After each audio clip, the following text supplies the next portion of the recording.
You probably think Christmas is about cozy lights, warm cocoa, and maybe some dull background carols that put you to sleep. But imagine this instead.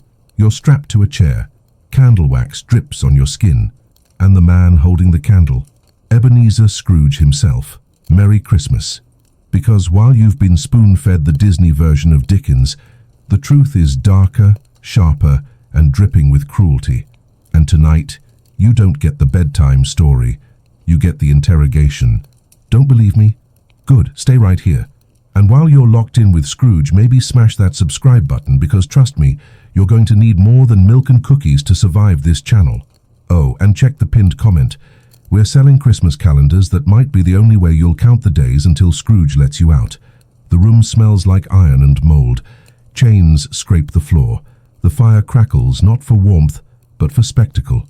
He paces, cane tapping, every sound echoing like a death knell in your skull. You want joy? You want sleep? Scrooge sneers, his lips curling like spoiled fruit. No, no, no. You'll learn gratitude. The hard way. You shift in the chair. The ropes burn your wrists. The ghost of Christmas past isn't here to gently guide you.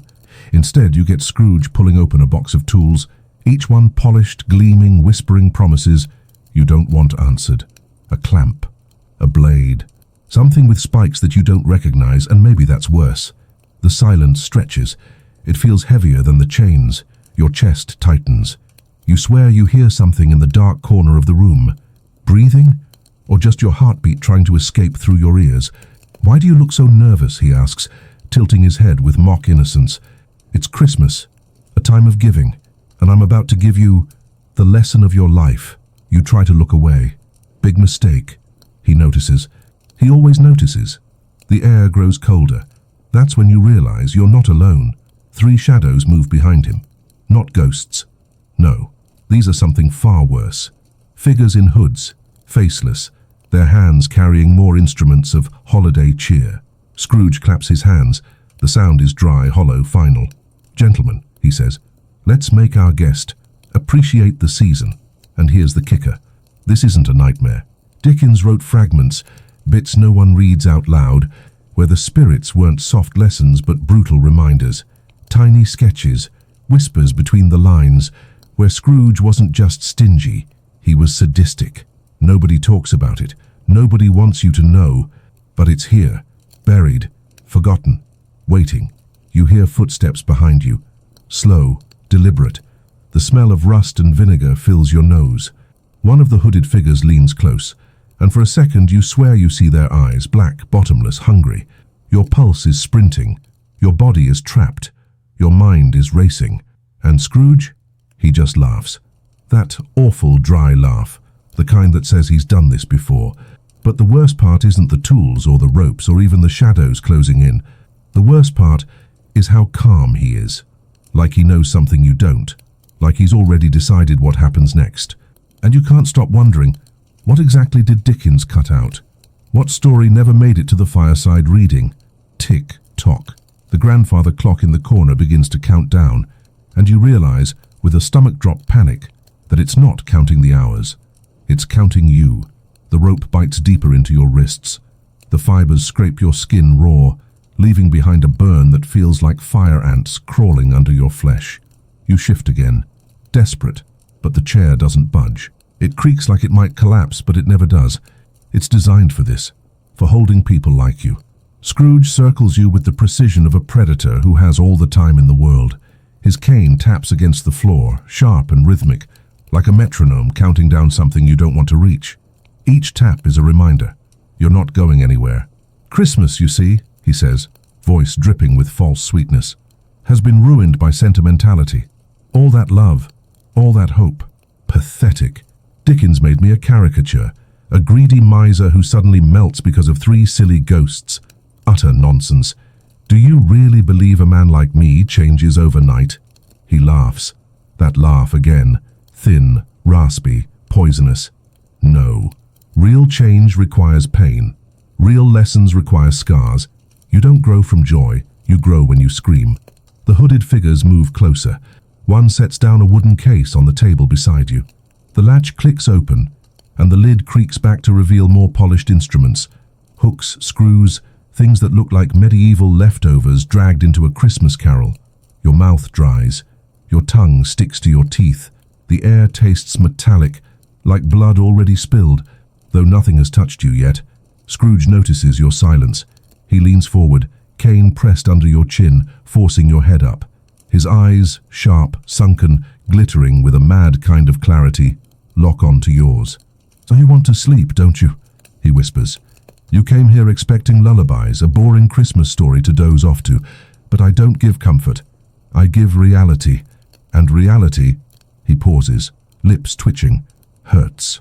He steps back, raising his arms dramatically, as though addressing an audience only he can see. "Tonight you will meet my spirits, not of Christmas past, present and future.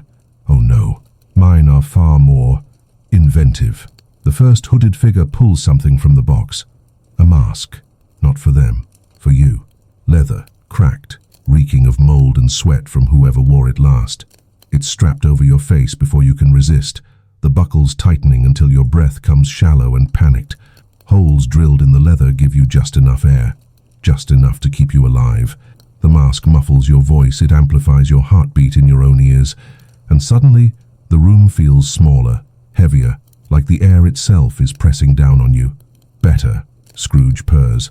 Now you look the part, a poor soul about to receive the gift of truth. The grandfather clock in the corner chimes once.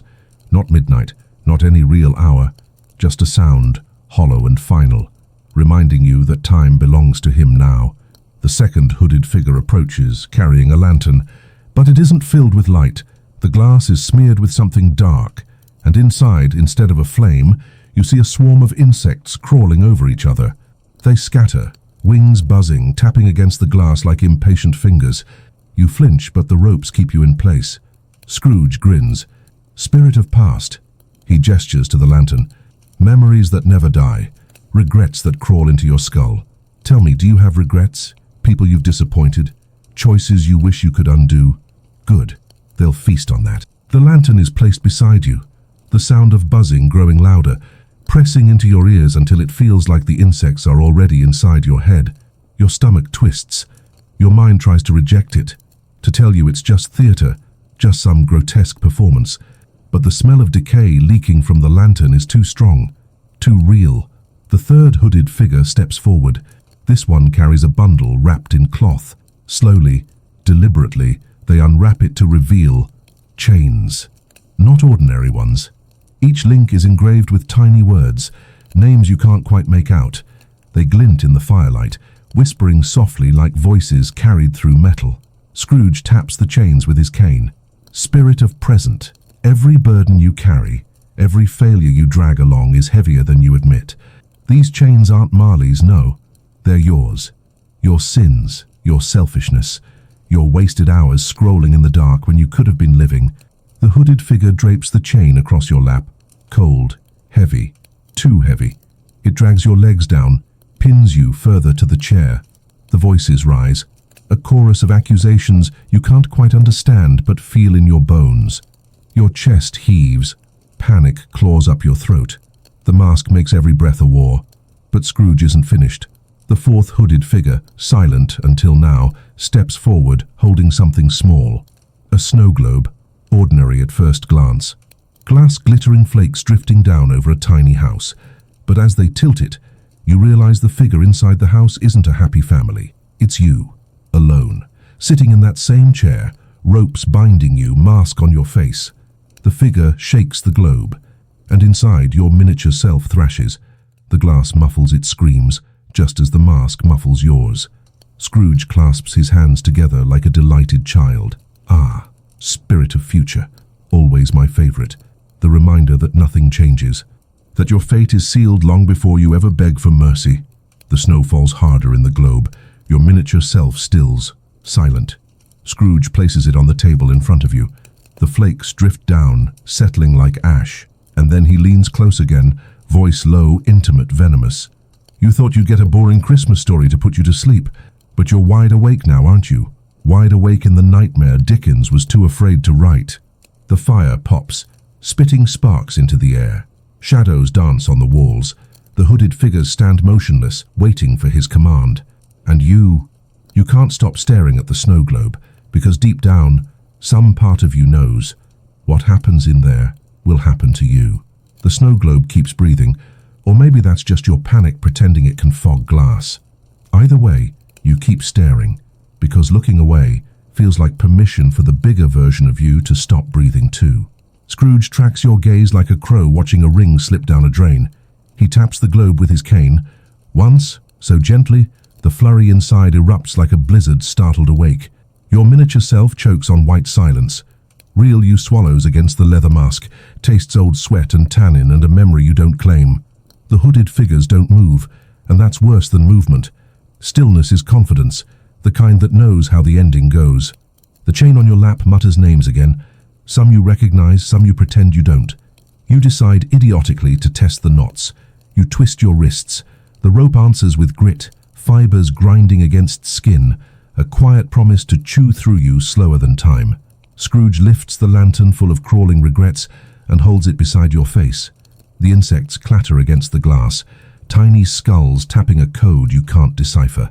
"Past," he says almost kindly, as if introducing you to a dinner guest you should have met years ago. "Tell our friend which lesson we begin with." The buzzing harmonizes with the clock's hollow pulse. You try to lean back, but the chair has a spine and you are attached to it like a confession. "Memory is merciful," Scrooge adds, eyes bright. "It forgets just enough to let you sleep. We can't have that." He snaps his fingers.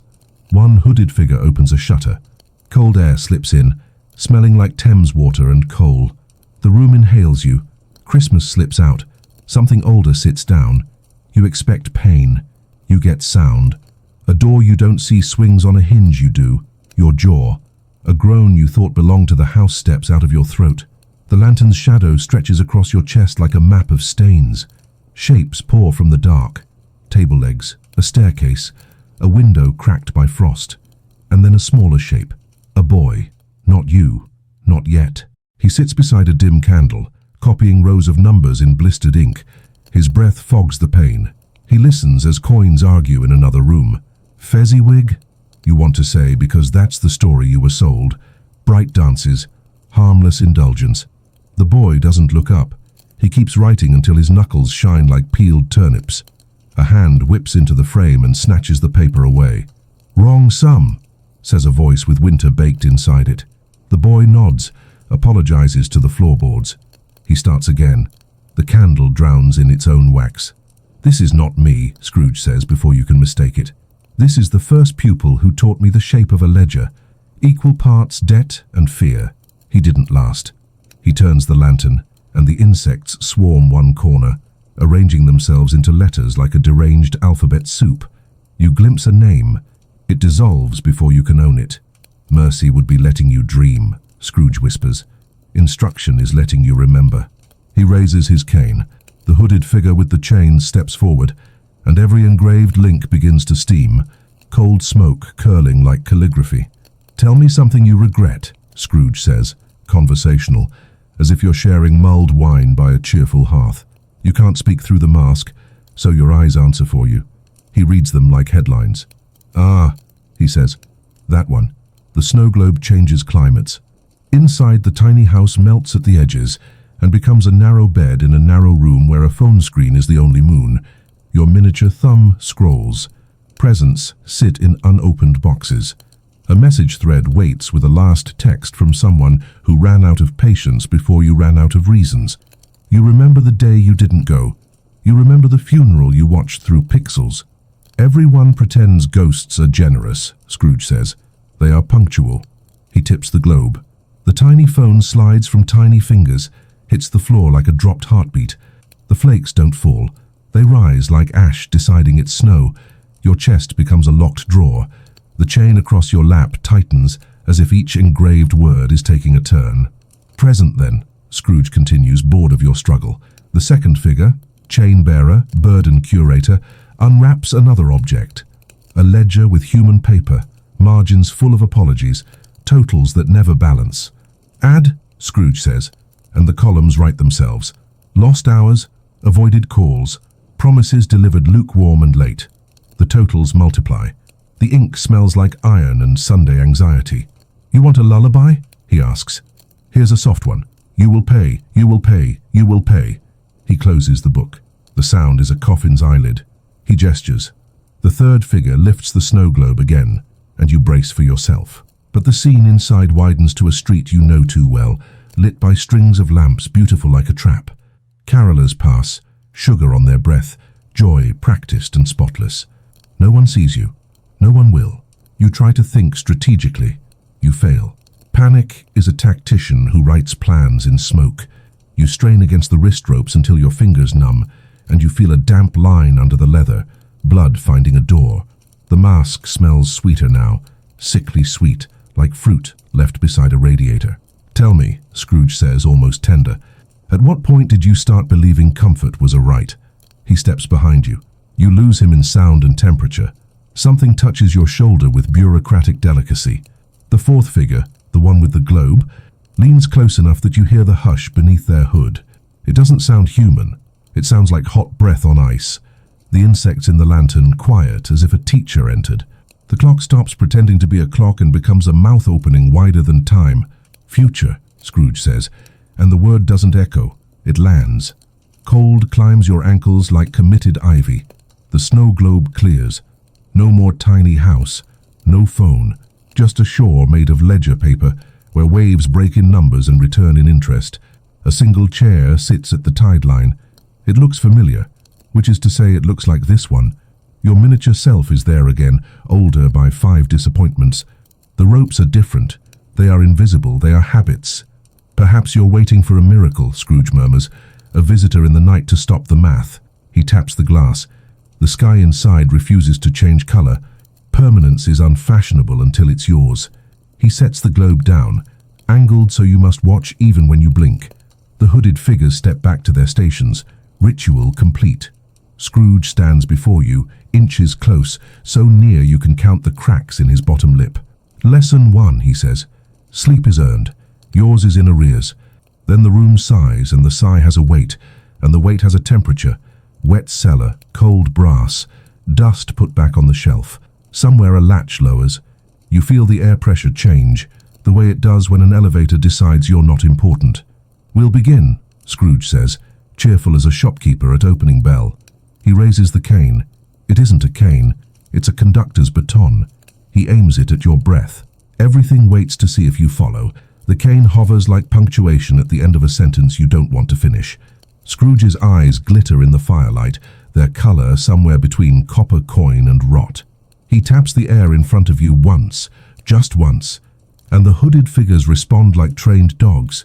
The lantern full of crawling regrets swings closer, casting insect shadows across your chest. The chains tighten their chorus, metallic voices whispering blame in rhythms that almost sound like your name. The snow globe trembles where it rests, the flurry inside stuck in an endless storm. You pull against the ropes until your muscles scream. The chair holds. Of course it does. It has held many before you. You don't want to know their names. You don't want to ask why the floor beneath you looks scrubbed raw, as though something darker than wax once seeped into the grain. Scrooge speaks without looking at you. Do you know why torture works? It's not the pain. Pain is cheap. No, it's the anticipation, the waiting, the knowing that something is coming, and it belongs entirely to me. He twirls the cane like a maestro preparing to summon an orchestra. Tonight you'll hear your own symphony. The first note is silence. Thick, padded, suffocating silence. The insects stop. The chains hush. The clock refuses to tick. Even the fire stills. Flames frozen mid-lick like a painting caught between brushstrokes. The room holds its breath. Only you breathe, loud and desperate through the mask. Every inhale scraping leather. Every exhale sounding like surrender. Listen carefully, Scrooge whispers. Every silence hides a scream. And then, crack. The lantern bursts. Glass shatters outward, showering your lap with glittering shards. The insects are free. They crawl, they swarm, they buzz into your ears, their wings like razors against your skin. One lands on your cheek, another slips beneath the mask, legs scratching at the corner of your mouth.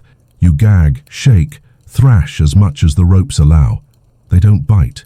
They just crawl, exploring you as if you're furniture. Somehow that's worse. Scrooge claps once. Instantly the swarm freezes mid-flight. Hundreds of insects hang in the air like ornaments on invisible strings. Time bends again, obeying his command. He plucks one bug from the air, holds it between finger and thumb, and examines it with the delight of a jeweler inspecting a gem. Regret, he says, isn't about what happened. It's about what didn't. This little one is the apology you never gave. He flicks it back into the air. It zips away to rejoin its frozen siblings. Another clap. Time resumes. The swarm explodes into motion, then pours back into the broken lantern as though nothing happened. The last wing vanishes inside. Silence again. Your pulse pounds so loud you expect the ropes to vibrate. Sweat seeps under the mask, stinging the raw skin around your mouth. Scrooge bends low, cane pressing into your sternum. You see? I don't have to cut you open.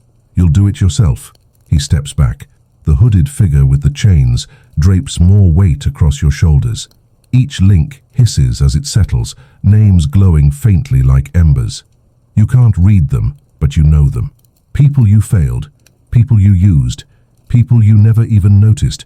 The weight drags your spine down, vertebrae cracking like overburdened wood. Spirit of present, Scrooge announces, gesturing to the chain-bearer. Remind them what they carry. The links tighten. You gasp. The words engraved into the metal begin to speak. Not whispers now, shouts. A dozen voices all at once, yelling accusations you can't pass but feel like acid in your ears. You thrash again, useless. The ropes laugh at you. The chair sighs. Then a sharp tug. The chain yanks you forward, nearly toppling the chair. You're forced to bow, head low, breath shallow, mask pressing tighter against your face. The voices crescendo. Some shout your name. Others repeat single words over and over. Coward, liar, waste. Scrooge leans in, lips nearly brushing your ear. Every chain has a lock, and every lock has a key. Would you like to know yours? You nod, frantic. Anything to end this wait. He chuckles. Too bad. You'll never find it. The chains fall silent. The weight remains. He lets you sit there, bent, humiliated, crushed beneath invisible sins you can't erase. He savors it. The snow globe trembles again. You don't want to look, but your eyes betray you. Inside, your miniature self has multiplied. Dozens of tiny versions of you, each bound, each masked, each sitting in the same chair in the same endless room. The flurry doesn't fall anymore. It rises. Snow drifting upward, leaving the tiny chairs buried in exposed ground, naked and raw. One miniature version looks up, meets your eyes, screams, though the glass swallows it whole. Scrooge notices, of course. He always notices. Future isn't about what will happen, he murmurs. It's about what can't not happen. See yourself multiply. Every mistake echoes. Every choice breeds its twin. Soon you'll fill the whole globe. The thought curls in your stomach like spoiled meat. Infinite versions of you, trapped forever in glass, snow climbing higher until nothing remains but silence. The fourth hooded figure places the snow globe on your knees, atop the chains. You try not to touch it. You fail. The glass hums against your thighs, warm like living skin. You feel the miniature screams reverberate through the globe into your bones. Scrooge raises his cane again. Round one is complete, but this is only the rehearsal. Now, he pauses, savoring the words. We play for real. The fire roars back to life. The clock begins ticking again, each tock hammering the inside of your skull. The hooded figures step closer, shadows lengthening, tools gleaming. The room smells sharper, metal, sweat, smoke. And Scrooge, smiling like a priest at a funeral, whispers, Lesson 2 begins with the tongue. You jerk against the ropes instinctively, but the chair laughs again, that wooden creak like an inside joke you're not meant to understand. The tongue, Scrooge repeats, stroking the cane as though it were a beloved pet, the most underappreciated instrument of suffering. So small, so soft, and yet it betrays us every day. Lies, excuses, lazy words, flung like soot into the air. He tilts his head. Would you like to keep yours? The question is cruel because you can't answer. The leather mask muffles everything but the staccato gasps of your panic. He grins, delighted by the irony. Ah, silence. For once your mouth says something worth hearing. The hooded figure with the chain steps back, making room for another. This one carries a slender box, long and narrow, polished mahogany with a brass clasp. The figure sets it down with reverence, as though it contains holy relics instead of whatever it holds. The click of the clasp echoes, the lid creaks. Inside, knives, not brutish, butcher's knives, but delicate, surgical. Each one glints in the firelight, blades so thin they look like whispers forged into metal. Scrooge selects one, running a bony finger along the edge until a bead of blood blossoms. He doesn't flinch. He smears the red on the cane's tip like paint. The tongue, he muses, isn't always cut. Sometimes it's weighed, sometimes it's stretched, sometimes it's persuaded. He steps closer, knife poised, eyes fixed on the slit of leather across your mouth. You thrash. Pointless. The ropes groan, but they don't give. Sweat stings your eyes. You try to scream, but it emerges as a muffled sob, pathetic and small. Scrooge laughs. There it is. The music of honesty. He raises the knife, then stops. His grin widens, cruel and sudden. No, not yet. Pain given too quickly is wasted. Anticipation is the sharper blade. He turns instead to the snow globe. With a tap of the knife, the glass scene shifts. Inside, your miniature self sits at a table with friends. Laughter flickers in their tiny mouths, but your tiny self speaks too much, words spilling out like cracked gravy. The other's face is sour. One stands up, leaves. Another crosses arms, offended.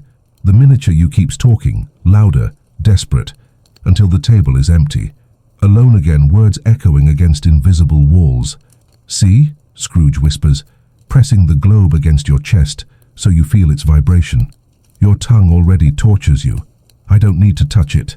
The hooded figures chuckle, a dry sandpaper sound, or maybe it's the fire hissing. You can't tell anymore. Then the lantern flickers. Insects crawl back to life, pressing against the broken glass, wings buzzing like a chorus of knives. They pour out again, but this time they don't land on you. They crawl across the floor, forming words in writhing black letters. Confess. Your chest heaves. You shake your head violently. Confess what? To whom? To him. Scrooge notices, of course. He leans close, knife dancing between his fingers like a silver tongue of its own. Don't play dumb. The bugs know, the chains know. And the future, he gestures toward the globe, already judged you guilty. The insects scatter, crawling up your legs, your arms, your neck. One finds the gap in the mask and slips inside. Its wings buzz against your tongue. You gag, retch, thrash so violently the chair skids an inch across the floor. The chain rattles. The snow globe wobbles. Scrooge steadies it with care as though protecting treasure. Easy, he soothes mockingly. The tongue mustn't choke before it sings. Finally, the insect crawls out, leaving behind the taste of metal and rot. You wheeze through the mask, chest spasming. Scrooge just watches, calm, patient, the way a teacher waits for a child to stop crying before delivering another lesson. You've wasted your tongue all your life, he says softly, filling silence with noise. Refusing the one word that matters. The hooded figure with the ledger steps forward, opening the book again. A fresh page, empty, waiting. Scrooge dips the knife into the fire, heating the blade until it glows faint orange. He presses the flat side against the page. Steam rises. Letters burn into the paper, not from ink but from heat. One word, it reads. You stare. You don't know what they want. Your heart slams. Your brain claws at possibilities. Sorry. Mercy. Help. Please. Which one? Which is the right sacrifice? Scrooge leans in, his breath hot against your ear. Say it, he whispers, or I'll carve it for you. The knife hovers near the slit in the mask. The insects buzz louder, forming a halo of sound. The chains squeeze tighter. The snow globe rattles so hard cracks appear in the glass. Inside, your miniatures scream silently, begging you to answer. You open your mouth, try to force a word past the mask. It comes out muffled, indecipherable. Scrooge frowns. Pathetic. He raises the knife. The fire flares. The insects scatter. The chains rattle. The snow globe bursts into light. And then, silence again. The knife stops an inch from your lips. Scrooge smiles. Good. Lesson 2 is working. The tongue knows it's fragile now. We'll save the cutting for later. He steps back, sliding the knife into his coat pocket like a secret. The hooded figures retreat, shadows folding back into the walls. Only the snow globe remains on your lap, glowing faintly, hairline cracks running across its glass. Inside, your miniatures kneel now, heads bowed, mouths sewn shut with red thread. Scrooge taps the globe once with his cane. "Sleep," he commands. The miniatures collapse. You don't, because he doesn't mean them. He means you, and you realize, with a sinking dread, that the next lesson isn't about the tongue, it's about the eyes. Your eyelids twitch at the command, not out of fatigue, but fear, because suddenly they feel heavy, too heavy, as though invisible fingers are pressing them down, testing how much resistance they can meet before you surrender. You fight it. You fight because you know if you close them, even for a second, you'll wake up somewhere worse. Scrooge watches, amused. Ah, the stubborn stare, I do admire it, but you'll learn the eyes always betray first. The hooded figures shift, their robes brushing the floor like curtains moving in a draft. One carries a tray now. On it, objects you recognize but wish you didn't. Needles, vials of cloudy liquid, small clamps shaped like spiders waiting to crawl. The tools clink together as the figure draws closer, and each sound feels like a pebble tossed into the well of your nerves. Scrooge lifts one of the needles, holds it to the firelight. The liquid inside gleams faintly green. Do you know what this is? It isn't poison. Poison is lazy. This opens the eyes, forces them to see what they'd rather not. Imagine your pupils pinned wide, unable to blink, every nightmare etched into your retinas like stained glass. He smiles thinly. A miracle of chemistry Dickens never dared mention. You shake your head violently, muffled words spilling useless against the mask. Your refusal only pleases him. Good, he says. Fear makes the vision sharper. The hooded figure steps behind you. Cold hands grip your skull, fingers like iron clamps. Scrooge leans closer with the needle. Your chest heaves, lungs scraping leather. The world narrows to the silver tip gliding toward your eye.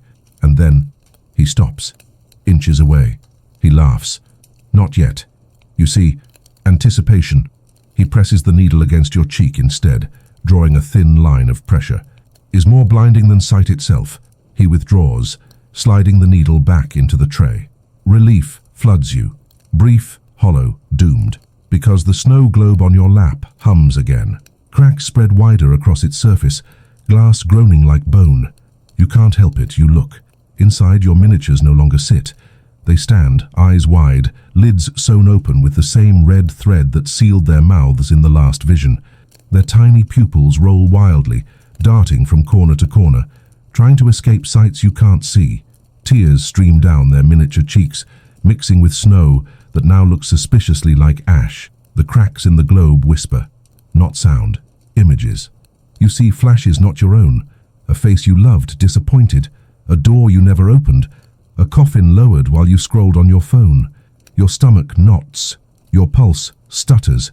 The visions pour faster, too fast, jagged and sharp like broken film reels jamming inside your skull. Don't look away, Scrooge commands, cane snapping against the floor. Eyes that close are eyes that rot. You try. God, you try. But your eyelids twitch harder, begging for mercy. The air dries your pupils until each blink feels like sandpaper. Tears blur your vision. The room wavers, bending like hot air. The hooded figures blur too, their outlines stretching, their faces momentarily visible beneath the hoods. Except there are no faces. Just hollow sockets glowing faint red locked on you. Scrooge seizes your chin, forcing your gaze back to him. His face fills your world, parchment skin, teeth too sharp for a man, eyes that glow like coins at the bottom of an endless pit. Do you know the beauty of sight? He hisses. It tells the truth. Even when the mouth lies, the eyes betray. Shall we see what yours have been hiding? The hooded figure behind you presses cold metal against your temples. A clamp. The screw tightens, spreading the weight across your skull. Your vision sharpens, painfully. The fire seems closer. The shadows longer, Scrooge's wrinkles deeper. Every detail assaults you, you can't unsee them. The snow globe rattles violently now. One crack bursts open, snow and ash spilling onto your knees. It melts instantly, burning cold against your thighs. You flinch, but the chair holds you. Inside the globe, your miniatures collapse, their stitched eyelids ripped wide by unseen hands. Their eyeballs roll out, tiny marbles bouncing on the floor of the globe, staining the ash with dark trails. You gag. Your stomach lurches. Scrooge beams, delighted. "Ah, now the lesson begins." He gestures, and another hooded figure approaches carrying a mirror. Tall, cracked, its surface warped like water. They place it in front of you, angled so you can't escape your reflection. Except it isn't your reflection. Not really. The mask is gone in the mirror. Your face is exposed, pale, eyes bloodshot, skin sagging with exhaustion you don't yet feel. You look older, not by years, by decades, by lifetimes. Each blink, if you could blink, adds another wrinkle, another shadow, until the person staring back is unrecognizable. That, Scrooge whispers, his lips brushing your ear, is the truth you've hidden, the years already stolen, the time you bartered away, the corpse you carry under your skin. Your throat tightens. You want to scream, but the mask swallows it. Your body convulses, but the ropes grip tighter. Your eyes water, but the clamp refuses the mercy. You are forced to stare, forced to see. The reflection smiles. Your reflection. But you're not smiling. It steps closer in the mirror while you sit bound in the chair. Its lips peel back, revealing teeth cracked and blackened, gums bleeding. It presses its hands against the glass from inside. The snow globe hums louder. The reflection whispers without sound, but you understand it anyway. Switch. The crack in the globe splits wide. Snow spills across your lap, over the chains, onto the floor. The insects rise again, circling like a black halo. The fire roars. The mirror ripples. Scrooge claps once, sharp as a gunshot. The reflection slams both hands against the glass. The sound shatters inside your skull, and the last thing you see before the mirror darkens is yourself stepping through. The mirror ripples as if it's water, swallowing the reflection whole. For a heartbeat, nothing moves, only your ragged breath fighting the mask. Then the glass bulges outward, stretching, until hands push through. Your hands, or at least hands that look like yours, wrinkled, cracked, the nails broken and rimmed with black. They grip the edge of the mirror and pull. Your reflection drags itself into the room. It steps onto the floor with a wet sound, like something crawling out of a grave. It stands, towering, shuddering, its eyes red and raw, stitched open like the miniatures in the snow globe, and it looks directly at you. Scrooge claps softly, as though applauding a performance he's seen 100 times. Marvelous. The eyes never lie. They've shown you your truest self. Now you get to meet them. You shake your head, thrashing, trying to deny it. The ropes squeal against the chair. The clamp digs deeper into your temples. You can't look away. Your reflection limps forward, joints popping with each step. Its mouth opens, your mouth, but instead of words, a hiss pours out, like steam escaping from a kettle. The hooded figures step back, forming a semicircle, as though granting space for the meeting. Their faceless hoods tilt downward in reverence. Your reflection bends down until its face is inches from yours. You smell it before you feel it. The stench of rot, of mold, soaked in blood, of something that has lived too long in silence. Its stitched eyelids flutter, threads straining, and you swear the eyeballs beneath them spin wildly, searching for an escape. It whispers, and though no sound leaves its mouth, the word blooms directly in your skull. Switch. You thrash harder. No, no. You shake your head until your neck pops. The reflection tilts its head, mocking the gesture. It mimics your struggle perfectly, except freer, stronger, unbound. Scrooge leans on his cane, grinning like a parent watching their child play. Do you know what's beautiful about this moment? Most people would pray their reflection is kinder than them, but yours, oh, yours is honest. The mirror behind your reflection wavers again. Inside it, you see a glimpse of the chair, empty, ropes loose, no chains, no mask, no snow globe, an exit, salvation. Your reflection sees it too. Its stitched eyelids twitch harder. It leans closer, pressing its cracked forehead against yours. The pressure is unbearable, like ice drilling into bone. You feel your thoughts stretch thin, as if the reflection is peeling them away like wallpaper. The snow globe on your lap vibrates so violently it hums. Another crack splits down the side, and the miniatures inside scatter like ants, each of them tiny versions of you screaming silently, clawing at the glass walls, desperate to escape. The reflection hisses louder. Switch! Scrooge nods approvingly. Yes, time to decide. The hooded figure with the tray of needles steps forward again. Scrooge plucks one out, filled with that same faintly glowing liquid. He holds it like a signing pen. This will help, he says. A little ink to finish the contract. Then the switch is permanent. Your chest tightens. You thrash, scream into the mask, shake your head until you're dizzy. No, no, no. But your reflection grips your wrists. Somehow the ropes don't stop it. Its fingers sink into your skin, cold and dry, pulling at the seams of you, tugging your very self toward the mirror. The needle draws closer to your eye. Scrooge hums a carol under his breath, off-key, each note wobbling like a cracked bell. Silent night, holy night, he croons. All is calm, all is fright. The reflection yanks harder. The room spins. You see flashes. Memories not entirely yours, or maybe too much yours. The funeral again, the missed call. The locked door you never opened. Each one stabs like glass slivers beneath your eyelids. The clamp tightens. Your eyes water freely now, streams of salt burning down your cheeks. The reflection leans closer still, its stitched lids brushing your own, its mouth opening wider, impossibly wide, until you see nothing but a dark throat stretching into forever. Switch! It screams inside your skull, no longer a whisper. The word splits your thoughts. The snow globe bursts. Shards scatter across the floor. The miniatures pour out like an infestation, crawling up your legs, your arms, clawing at your chest. Each one is a tiny you, eyes and mouths sewn shut, writhing, clinging. Their touch burns cold. Scrooge claps again. Oh, what a sight! The needle touches your skin, just the faintest prick, enough to let the liquid whisper into your blood. It spreads fast, lightning in your veins, buzzing in your skull. Your eyelids jerk, wide, wider, wider still, until it feels like they'll split. You see everything at once. The room, the insects, the hooded figures, the snow globe shards, the reflection pulling you closer to the mirror. Too much, too bright, too real. Your heart hammers. A trapped bird. Your reflection pulls harder. The mirror gapes wider, the empty chair inside waiting. Scrooge leans in, cane tapping like a drumroll. Well then, he whispers, who deserves the seat more, you or you? The reflection hisses one last time, louder than thought, louder than the fire, louder than your pulse. Switch! The word detonates in your skull. Switch!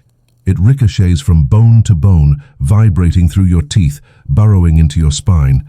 Your reflection yanks you harder toward the mirror, its cracked lips peeling into a grin that isn't yours, but could be. The mirror stretches wide, the image of the empty chair inside glowing like salvation. A cruel invitation. You scream through the mask, but it doesn't matter. The hooded figures chant silently, heads bobbing in agreement, their faceless hoods trembling as if they too want the exchange. Scrooge claps his hands slowly, savoring the rhythm, his cane striking the floor like a gavel. Switch or stay, he says lightly. That's always the choice. The only choice. Everyone thinks Dickens spared you the truth, but he didn't. He whispered it. He knew the mirror, the reflection, the exchange. He just softened it for the faint of heart. But you, he grins. You get the real edition. Your reflection pulls harder. Its stitched eyelids strain, threads snapping one by one, exposing eyes that are raw, bleeding yet brighter than yours. Its grin widens, teeth long and thin like shards of glass. You twist, try to pull back, but the chair roots itself to the floor, heavier than stone. The chains tighten. The insects buzz louder. The shattered snow globe hums with the energy of hundreds of tiny selves clawing at your skin. You are trapped, and your reflection knows it. Scrooge leans forward. Shall I tell you a secret? His voice is honey, rotten at the edges. The one who takes the chair never leaves it. The other gets to walk free. Dickens hinted at redemption. What he meant was replacement. The mirror pulses. The reflection jerks you forward so violently, your forehead slams into the mask. Stars explode in your vision, but you can't close your eyes. The clamp refuses it. Your gaze locks with the reflections. Its pupils bloom wide, swallowing its face, swallowing the room. Switch, it hisses again. You feel it now, not just the word, but the pull. Something inside you tearing loose, threads unraveling, your very self being tugged from your body like cloth ripped from nails. You gasp, lungs empty, heart stuttering. The mask feels tighter, as though it too knows you are leaving. Scrooge raises his cane like a conductor ready for the climax. "And now," he declares, "Lesson 3. You cannot hide from yourself." The hooded figure with the mirror pushes it closer. The surface ripples, edges spilling silver light. The reflection yanks once more. Hard. Your shoulders dislocate. Your spine screams, but still you move toward the glass. The insects crawl faster, into your ears, your nose, your skin. Each one whispers a regret, a failure, a truth you buried. They chant in chorus, words merging into a single unbearable mantra. It's you. It's you. It's always been you. Your reflection's mouth opens wider than a scream, wider than possibility. You feel yourself sliding out of your body, sucked toward it, your vision narrowing into tunnels of light. The mask splits. The ropes tighten. The chair trembles as if trying to decide who it will hold, and then silence. The reflection freezes. The mirror stills. The insects halt mid-crawl. Even Scrooge pauses, his cane raised but unmoving. A new sound enters, soft, distant. A bell, not the hollow toll of the grandfather clock. A church bell, far away, echoing through snow and stone. A sound of Christmas as you once knew it. The reflection jerks, its grin faltering. Its stitches tremble. It stumbles backward, hissing in fury. Scrooge snarls, slamming his cane against the floor. "No!" His voice cracks with sudden panic. "Not yet!" The hooded figures sway, their faceless hoods turning sharply toward the sound. The bell rings again. Louder, closer. The mirror flickers. The image of the empty chair blurs. For the first time you feel the pull weaken. Your reflection claws at the air, desperate, shrieking wordlessly inside your skull. But its power falters with every chime. Scrooge grips the cane in both hands, veins bulging. His composure shatters, replaced with fury. "You don't get to hear that bell," he spits. "You don't deserve it." The snow globe shards glow faintly, humming in harmony with the bell. The miniatures rise, no longer screaming but singing. Their mouths open wide, sewn threads snapping, voices spilling out like wind through stained glass. The insects scatter, the chains loosen, the clamp squeals as if resisting, then cracks apart. You gasp. The first free breath burns your throat like fire. The reflection howls, it lunges at you, claws outstretched, eyes blazing with hate. But the bell tolls one final time, shaking the room to its bones. The mirror shatters. Glass explodes outward, shards slicing the air. The reflection vanishes with it, dragged into silver dust. The empty chair inside winks out of existence. For a moment, only silence remains. Then Scrooge lowers his cane, panting, sweat dripping down his wrinkled face. His fury fades to something worse, smugness. He straightens, he smiles. "Lesson 3, he says softly. "You survived." Which means... His grin stretches wider. "You're ready for lesson 4.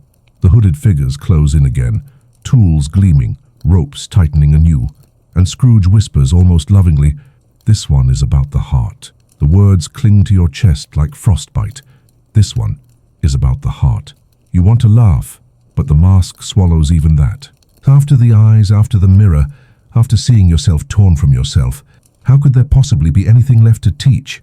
Scrooge thinks otherwise. Of course he does. The hooded figures circle closer, dragging with them a chest you hadn't noticed before.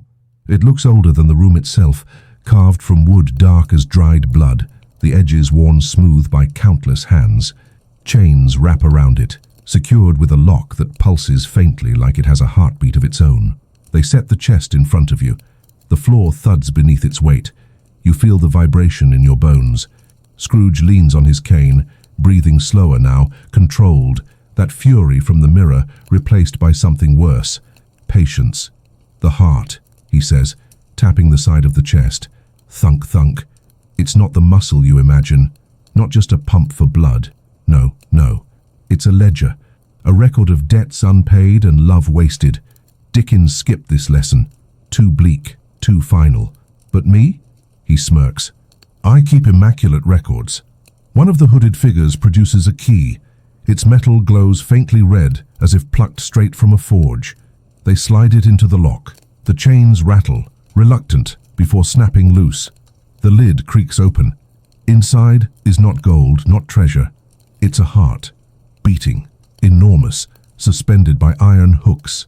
Veins stretch across the interior of the chest like cobwebs, twitching with each thump. The sound rattles your ribs, syncing with your own pulse until you can't tell which belongs to you. The smell hits next. Copper, rot, something halfway between a slaughterhouse and a candle factory. The firelight gleams on wet muscle. Scrooge inhales deeply, eyes half closed in pleasure. Ah yes, do you feel it? That rhythm isn't mine. It isn't Dickens's. It's yours. You shake your head wildly. Impossible. You feel your chest pounding in panic, but the monstrous organ in the chest beats heavier, slower, like a drum dragging you toward it. You don't believe me? Scrooge chuckles. Watch. He lifts his cane and taps your sternum. Light, almost affectionate. The heart in the chest skips a beat. Your own skips with it. The panic doubles. You yank at the ropes, straining until fibers cut deep, but the chair welcomes your struggle like a host offering more wine. Good, Scrooge purrs. Now you understand. The hooded figures reach into the chest with long, pale fingers, pulling at the veins. They stretch like wires, glowing faintly, until they extend across the floor toward you. You thrash, but the veins find your ankles, your wrists, your throat. They pulse in rhythm with the heart, binding you tighter than any rope could. Each pulse pumps heat into you, sickly warmth crawling under your skin. The snow globe shards at your feet rattle again, glowing faintly. Inside each broken fragment, the miniatures twitch back to life. You glance down. Huge mistake. They're holding their chests now, tiny ribs cracking as miniature hearts burst through. Red threads connect them all, weaving into a net that crawls up your legs. Scrooge kneels so his face is level with yours. His breath smells like dust and ashes. Lesson 4. The heart always bargains. Always. Even when the rest of you gives up. Do you want to test yours? He doesn't wait for an answer. With a sharp motion, he plunges his cane into the giant heart. Not deep, just a prick, but the entire organ spasms, convulsing in its chains. Your chest seizes. Pain slams through you, lightning hot, searing from sternum to spine. You can't breathe. You can't even scream. Scrooge twists the cane gently, like stirring tea. The pain blooms wider, every nerve lit on fire. He pulls the cane free, and the heart settles, trembling.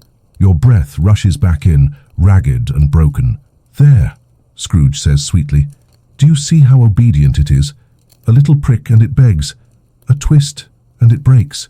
Just like you. The hooded figure with the ledger steps forward again. The book opens, fresh pages, blank, waiting. Scrooge gestures. The veins around your chest tighten until you feel every beat scribbling across those empty sheets, inkless but visible in blood-colored impressions.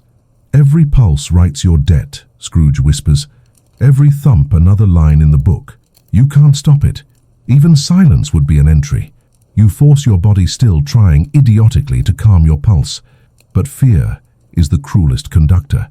Your heart races faster, hammering new lines into the ledger. The pages fill at terrifying speed. Scrooge laughs softly, shaking his head. Oh, how quickly you bankrupt yourself. The hooded figure closes the ledger with a thud that echoes like a coffin lid. Scrooge's grin fades into something quieter, almost sorrowful. Do you know what Dickens feared most? It wasn't greed or ghosts. It was love wasted. All those years Scrooge lived, hoarding, hardening, leaving his heart locked away. That was the true crime. So tell me. His voice softens, but his eyes sharpen. Who did you waste yours on? The veins pulse tighter. The snow globe fragments shimmer. And in your skull, memories stir. The face you didn't call, the funeral you skipped, the laugh you smothered with silence.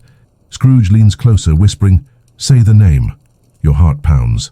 The giant organ in the chest shudders. The ropes squeeze. Say the name. Your lips strain against the mask, desperate to form words you don't want to admit.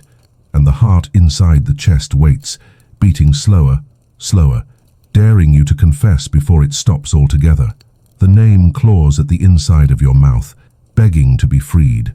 It burns your tongue, presses against your teeth, demands escape. But the mask holds fast, leather soaked in your sweat, suffocating the confession before it can breathe. Scrooge tilts his head. watching your struggle with gleeful patience. There it is, he murmurs, the parasite living inside your chest. Regret, festering, chewing holes in your heart. You think silence will save you? No, silence only fattens the worm. He taps the giant organ in the chest with his cane. It spasms again. Your own heart matches, stumbling in your ribcage. Each beat is jagged now, sharp like broken glass. The hooded figure holding the ledger opens it once more. Words are already scribbling themselves across the page, red letters blooming like wounds. Coward, waste, betrayal. The ink spreads, line after line, until the page drips, blood soaking the parchment. Scrooge crouches low until his cracked lips nearly touch your ear. Say it, he whispers, almost tender. Say the name, and maybe I'll let the beating continue. Otherwise, he pauses, grinning, we'll find out how long a body lasts when the heart decides it's tired. The hooded figures tug at the veins binding your chest. They tighten, squeeze, coil. The pressure is unbearable, like hands gripping your ribs from the inside. You wheeze through the mask, veins in your neck straining, black dots swarming your vision. And then, faintly, the snow globe shards at your feet glow brighter. The tiny versions of you rise again, clutching their chests. They look at you with pleading eyes, mouths sewn shut but desperate, shaking their heads in frantic warning. You understand. You shouldn't say it. That's what they're telling you. If you confess, something worse will follow. But your lungs burn, your vision blurs. The giant heart in the chest stutters, falters, trembles on the edge of silence. Scrooge slams his cane against the floor. The sound jolts through you like lightning. Say it! The veins around your throat squeeze, forcing air out. A muffled noise bursts from your lips, raw, broken, unrecognizable. Not quite the name, but close. Too close. Scrooge snarls. Pathetic. He thrusts the cane deep into the organ. The heart convulses violently, shaking the chest, veins snapping taut like whips. Pain detonates in your body, every nerve screaming at once. Your back arches against the chair, ropes cutting into skin, blood dripping. Your vision whites out. For a moment, you feel yourself falling. When the world clears, you're no longer in the room. You're standing in a snow-covered street. Familiar, too familiar. Gas lamps glow in the fog. Bells ring faintly in the distance. A coffin sits open in the middle of the street, snow dusting the wood. Inside, a face. The name you wouldn't say. They stare upward, eyes hollow, mouth slack, as snow gathers in their hair. You choke, stumble backward, but the street stretches endlessly. No doors, no alleys, only the coffin, only the face. A voice behind you. This is the cost. You turn. Scrooge stands there, cane planted in the snow, hooded figures at his back.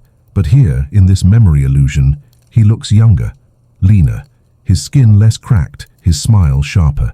He looks alive. This is what Dickens meant, Scrooge says. The wasted heart leaves bodies in its wake. You've buried more than one. You know it. They rot while you scroll. They fade while you sit silent. The coffin creaks. The body sits up. Eyes roll toward you. Their lips twitch. Slowly, painfully, they whisper your name. You stagger. The snow globe shards glow in your pocket. You didn't even know you were carrying them here. You pull one out. Inside, a miniature you kneels by the same coffin, screaming silently at the sky. The body in the coffin climbs out, stumbles toward you. Their arms hang broken, but they reach anyway, trembling fingers stretching. Their lips part again. Another word squeezes out. Why? The sound guts you. You collapse to your knees, snow biting through your skin. Tears burn hot trails down your cheeks. You try to speak, but the mask is still there, even here. It tightens when you open your mouth, leather choking the confession. Scrooge's grin widens. See? Even in death your silence strangles. The coffin vanishes. The body vanishes. The snow vanishes. You're back in the room. The heart in the chest beats once, twice, then stops. Your own chest seizes. Darkness closes in. Scrooge claps his hands. The heart jerks back to life. Yours follows. Agony floods you, but you breathe. Barely. Lesson 4 complete, Scrooge announces, satisfied. You've learned what the heart truly is. A book of debts. But we've only just begun. He lifts his cane, tapping the floor. Lesson 5. his eyes gleam, is about the hands. Scrooge's announcement drips into your ears like molten wax. The hands. Your wrists, raw from the ropes, twitch involuntarily, as if they knew before you did that the next torment belonged to them. He chuckles, pacing in front of you, cane clacking against the stone floor. Ah, the hands. So busy, aren't they? Reaching, clutching, scrolling, grasping for everything except what matters. You think they're innocent, but no, they are accomplices.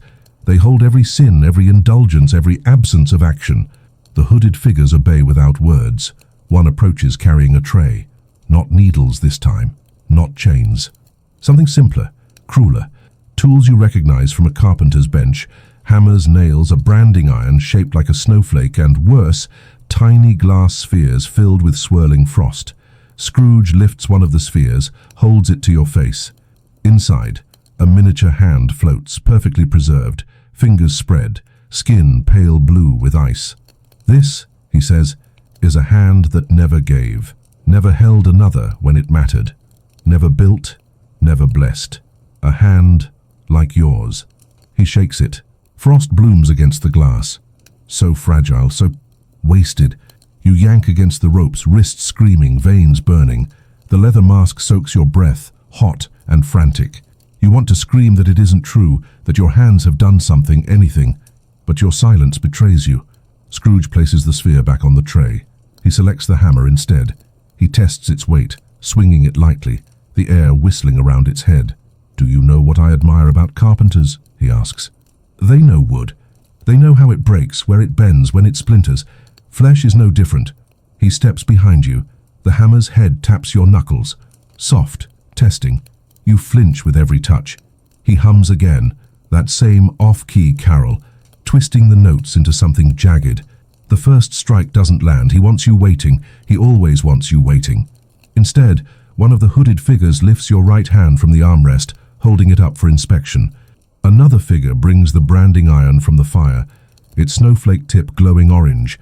The heat sears the air, filling the room with the sharp tang of burning metal. Scrooge watches closely. The snowflake, he explains, almost scholarly, is proof of wasted work.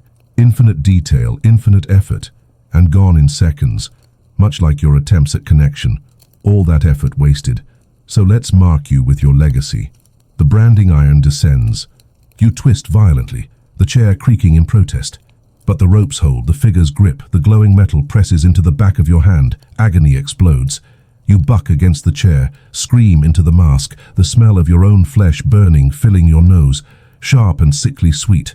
The brand hisses, carving its snowflake into your skin. When the iron lifts, smoke rises. The mark glows faintly, like frost under moonlight. Scrooge examines it with approval. "Beautiful," he says. "A snowflake that will never melt. A reminder, everything you touched vanished anyway. Tears blur your vision. You writhe, but the ropes bite deeper, the pain burning up your arm. Your branded hand trembles uncontrollably. The hooded figures aren't finished. One brings the glass spheres again. This time they shatter them, sprinkling frost across your lap. It burns cold, eating into your thighs.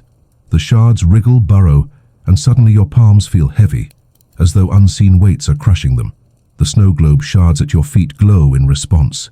Miniature versions of you hold out their tiny hands, but instead of palms, their wrists end in stumps, bleeding endlessly into the snow. They wave them toward you, pleading, accusing. Scrooge taps your shoulder. You jolt, the nerves in your hand flaring. He bends low, whispering, "Tell me, how many people did these hands push away? How many did they leave empty?" The branded mark on your skin pulses. With each pulse, memories flare in your mind. The handshake you refused, the door you didn't open, the hands you didn't hold when they were trembling. Each one flashes and fades, another frostbite scar across your soul. The hooded figure with the hammer steps forward again. This time, Scrooge doesn't stop them. The hammer lifts high, shadow stretching long across the wall. It descends. It doesn't break your bones. Not yet. It slams into the armrest beside your fingers, splintering wood. The message is clear. They could. They will. Scrooge grins at your flinch. Not yet. Patience.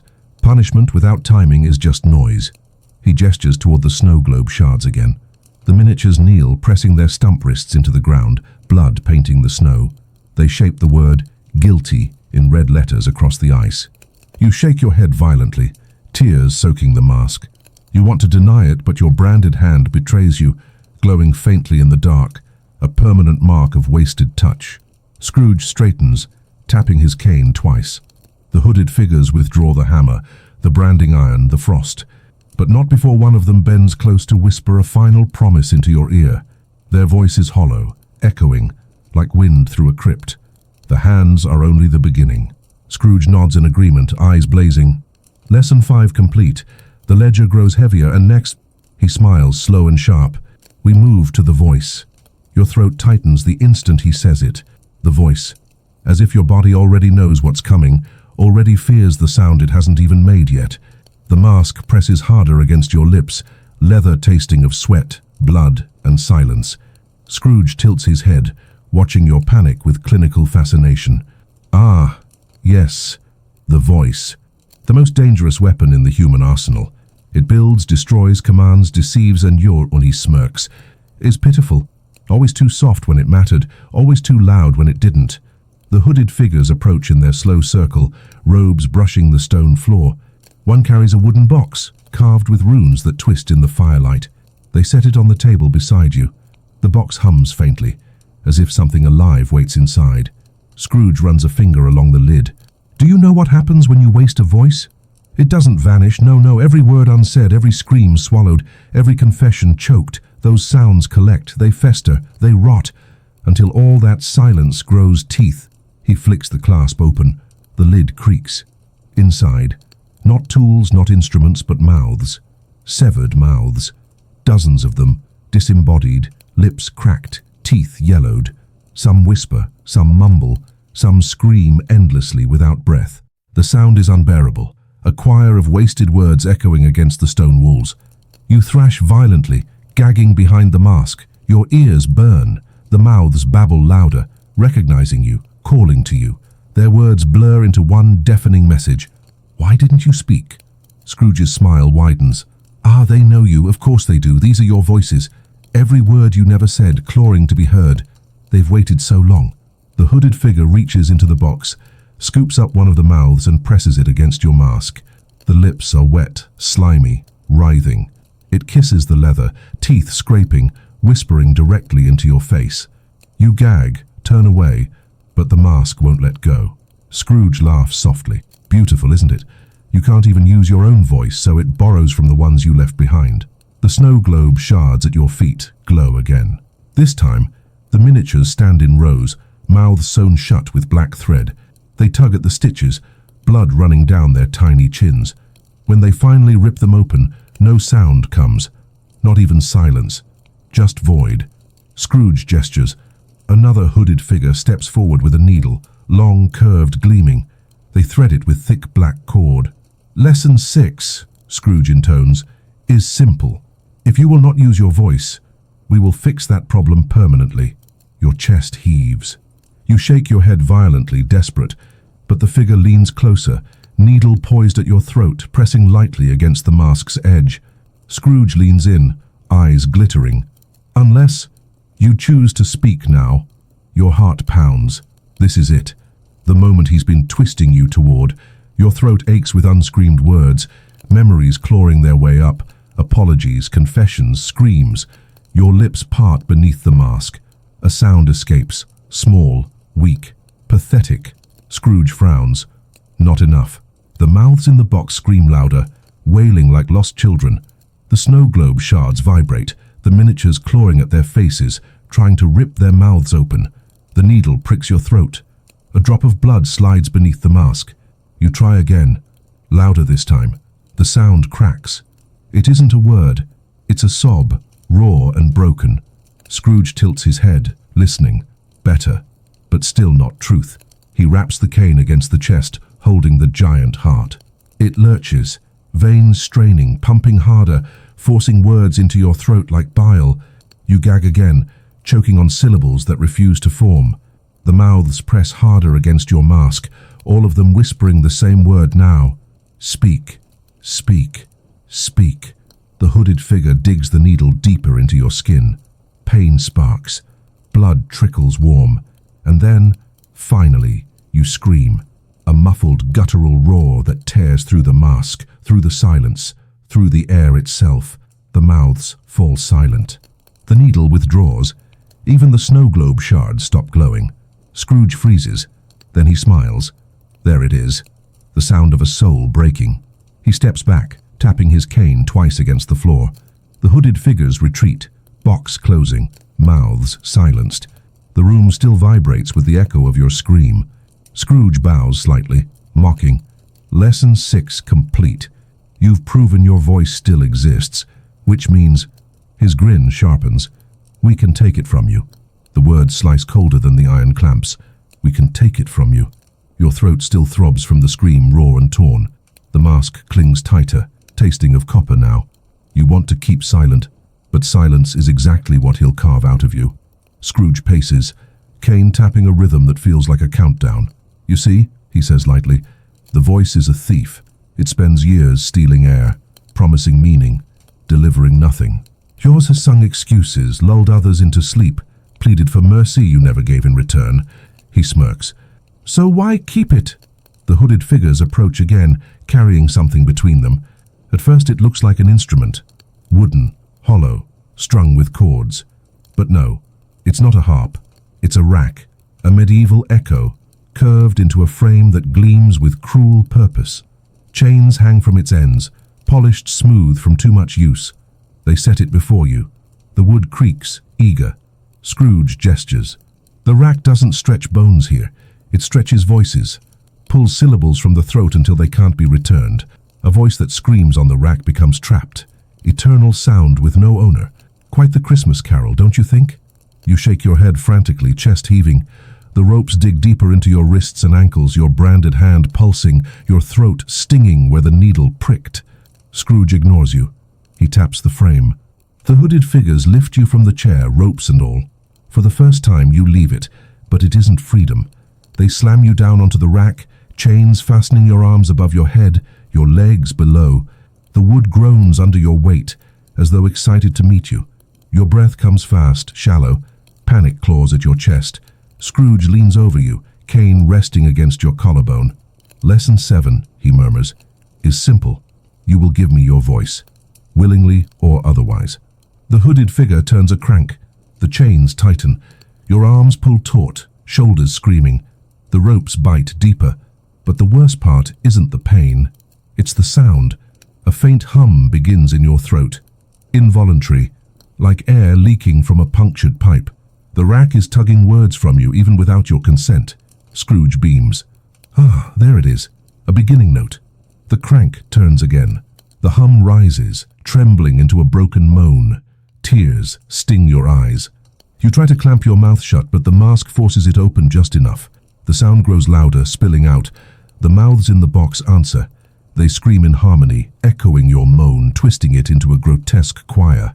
The snow globe shards glow, miniatures writhing on the ground, their mouths forced wide, pouring out the same sound. The room shakes with the resonance. Scrooge's grin stretches wider. Yes, yes, sing for me. The crank turns again. Your scream rips free, raw, high-pitched, not even yours anymore.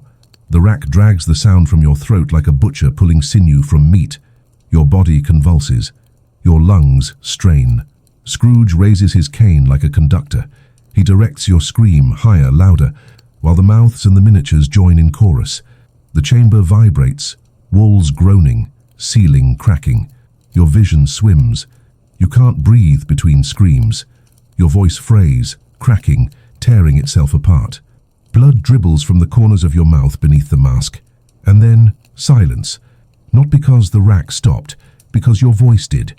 You choke, gasping, throat on fire. No sound comes. Nothing. Only air. Useless. Silent. Scrooge lowers his cane. He exhales as though he just finished a fine meal. Perfect, he whispers. Absolutely perfect. The mouths in the box quiet. The snow globe shards dim. The hooded figures release the crank. You slump against the rack, trembling, chest heaving. You try to scream again, but only silence spills out. Scrooge kneels, peering into your face. His eyes glow with victory. And there it is. Lesson 7 complete. Your voice belongs to me now. He taps your lips with the cane, almost playful. But don't worry. We still have more lessons to go, for even when the voice is stolen, his grin sharpens. The silence can still scream. Silence. Not peaceful, not restful. This silence is jagged. It scrapes your throat raw with every breath. You try again, desperate, forcing air out, but the sound doesn't come. Your lungs inflate, collapse, but your voice is gone. Your scream, stolen, stuffed into Scrooge's private orchestra of agony. Scrooge watches you, pleased. He twirls his cane like a maestro's baton, humming under his breath, filling the void your silence left. Lesson 8, he says softly, is about the silence that screams louder than any sound. Do you know how unbearable it is to want to cry out and be denied? He tilts his head, eyes glittering.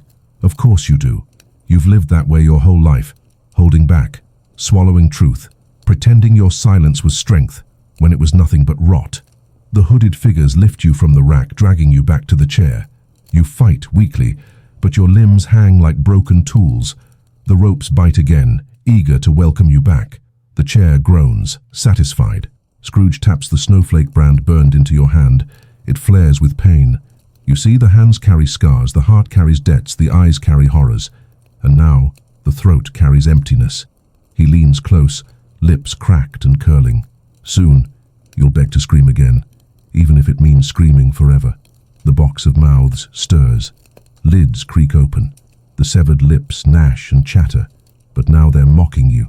They make your scream, your exact scream, over and over. The sound that no longer belongs to you echoes from them. The chamber fills with your stolen cry. The snow globe shards glow. Inside each fragment, miniatures of you claw at their throats, mouths opening wide but releasing nothing. Their eyes bulge, faces purple, bodies collapsing one by one. Tiny corpses litter the glass snow, each one a silent effigy. Your chest heaves, panic flooding faster than breath. The silence inside you feels heavy, like it's crushing your ribs from within. Scrooge slams his cane against the floor. The box of mouths falls silent instantly. He raises the cane, pointing it at you. Now you'll learn how silence screams. A hooded figure steps forward, carrying a funnel made of blackened iron. Its tip is jagged, cruel, shaped to hook into the mask's slit. They press it against your mouth. You struggle, shaking your head, but hands grip you still. The funnel forces inside. Another figure brings a jug, filled with thick, dark liquid that reeks of tar and ash. They pour it into the funnel. It seeps past your tongue, down your throat. You gag, choke, but no sound escapes. Only silence, louder than a scream. Your lungs burn. Your stomach twists. The liquid feels alive, crawling through you, clawing up your insides. It bubbles in your chest, rises, and then erupts. Not as a voice, as a vibration. Your body shakes, convulsing. The silence pours out of you, not as sound, but as pressure. The walls groan, the fire sputters. The snow globe shards rise from the floor, levitating in the force of your voiceless howl. Scrooge spreads his arms, ecstatic. Yes! That's it! The silence that devours, the silence that crushes, the silence that cannot be ignored. The hooded figures sway, robes flapping in the unseen wind of your silent scream. Their faceless hoods tilt upward, basking in it like monks in prayer. You convulse harder, veins bulging. Your eyes water, blood trickles from your nose. The chair rattles beneath you. Scrooge leans in, cane pointed at your throat. Do you feel it? Do you feel how silence screams even louder than your stolen voice? This is the music Dickens refused to write, the aria of emptiness. The box of mouths bursts open. They wail your scream again, warped and twisted, merging with your silent eruption. The chamber roars with sound and absence, a paradox ripping the air apart. The snow globe shards explode. Miniatures scatter across the floor, dozens of tiny yous writhing, clutching their throats, coughing blood into the snow. Some look at you, pleading for release. Others crawl toward Scrooge, worshipping him. Your vision blurs. The silent scream rips through your body like fire, shredding nerves, cracking bone. You want it to stop. You want sound. Any sound. Even if it means giving yourself away completely. And Scrooge knows. He presses the cane against your chest. The silent scream halts instantly. The chamber falls quiet again. You slump, gasping noiselessly, tears streaming. Scrooge crouches before you, his eyes blazing with cruel delight. Lesson 8 complete. You've learned how silence screams, but we're far from finished. He taps your chin with the cane, gently, mockingly. Now, lesson 9. This one's about the ears. Your ears ring already, but not from noise, ringing from the absence of it. After silence has screamed inside you, everything else feels hollow, faint, untrustworthy. Your breath is ragged, your throat scraped raw, but what Scrooge says next cuts sharper than any blade. Lesson 9. The ears. You shake your head weakly, as if denying him could stall what comes. Scrooge only smirks, leaning on his cane like a judge who already knows the verdict. The ears are greedy little parasites, he says. They devour sound, swallow voices, feast on confessions, and yet they never repay what they take. You've filled yours with noise, distractions, lies, nonsense, but never truth. So tonight, we'll correct that. The hooded figures obey instantly. One brings forward a tray. On it, grotesque objects gleaming in the firelight, a drill with a needle-thin tip, cones of blackened iron shaped like horns, wax candles dripping steadily even before they're lit. And at the center, something worse, a pair of severed ears mounted like trophies dangling from chains. The severed ears twitch. They strain, listening for something you can't hear. You gag noiselessly behind the mask, eyes burning. Scrooge lifts them by the chain, dangling them in front of your face. Do you know whose these were? A man who refused to listen. He heard nothing but himself until nothing but himself was left. Now his ears wander the chamber forever, desperate to devour any sound at all. He tilts them closer. The severed ears pulse, veins twitching, as if alive. You try to lean away, but the ropes hold.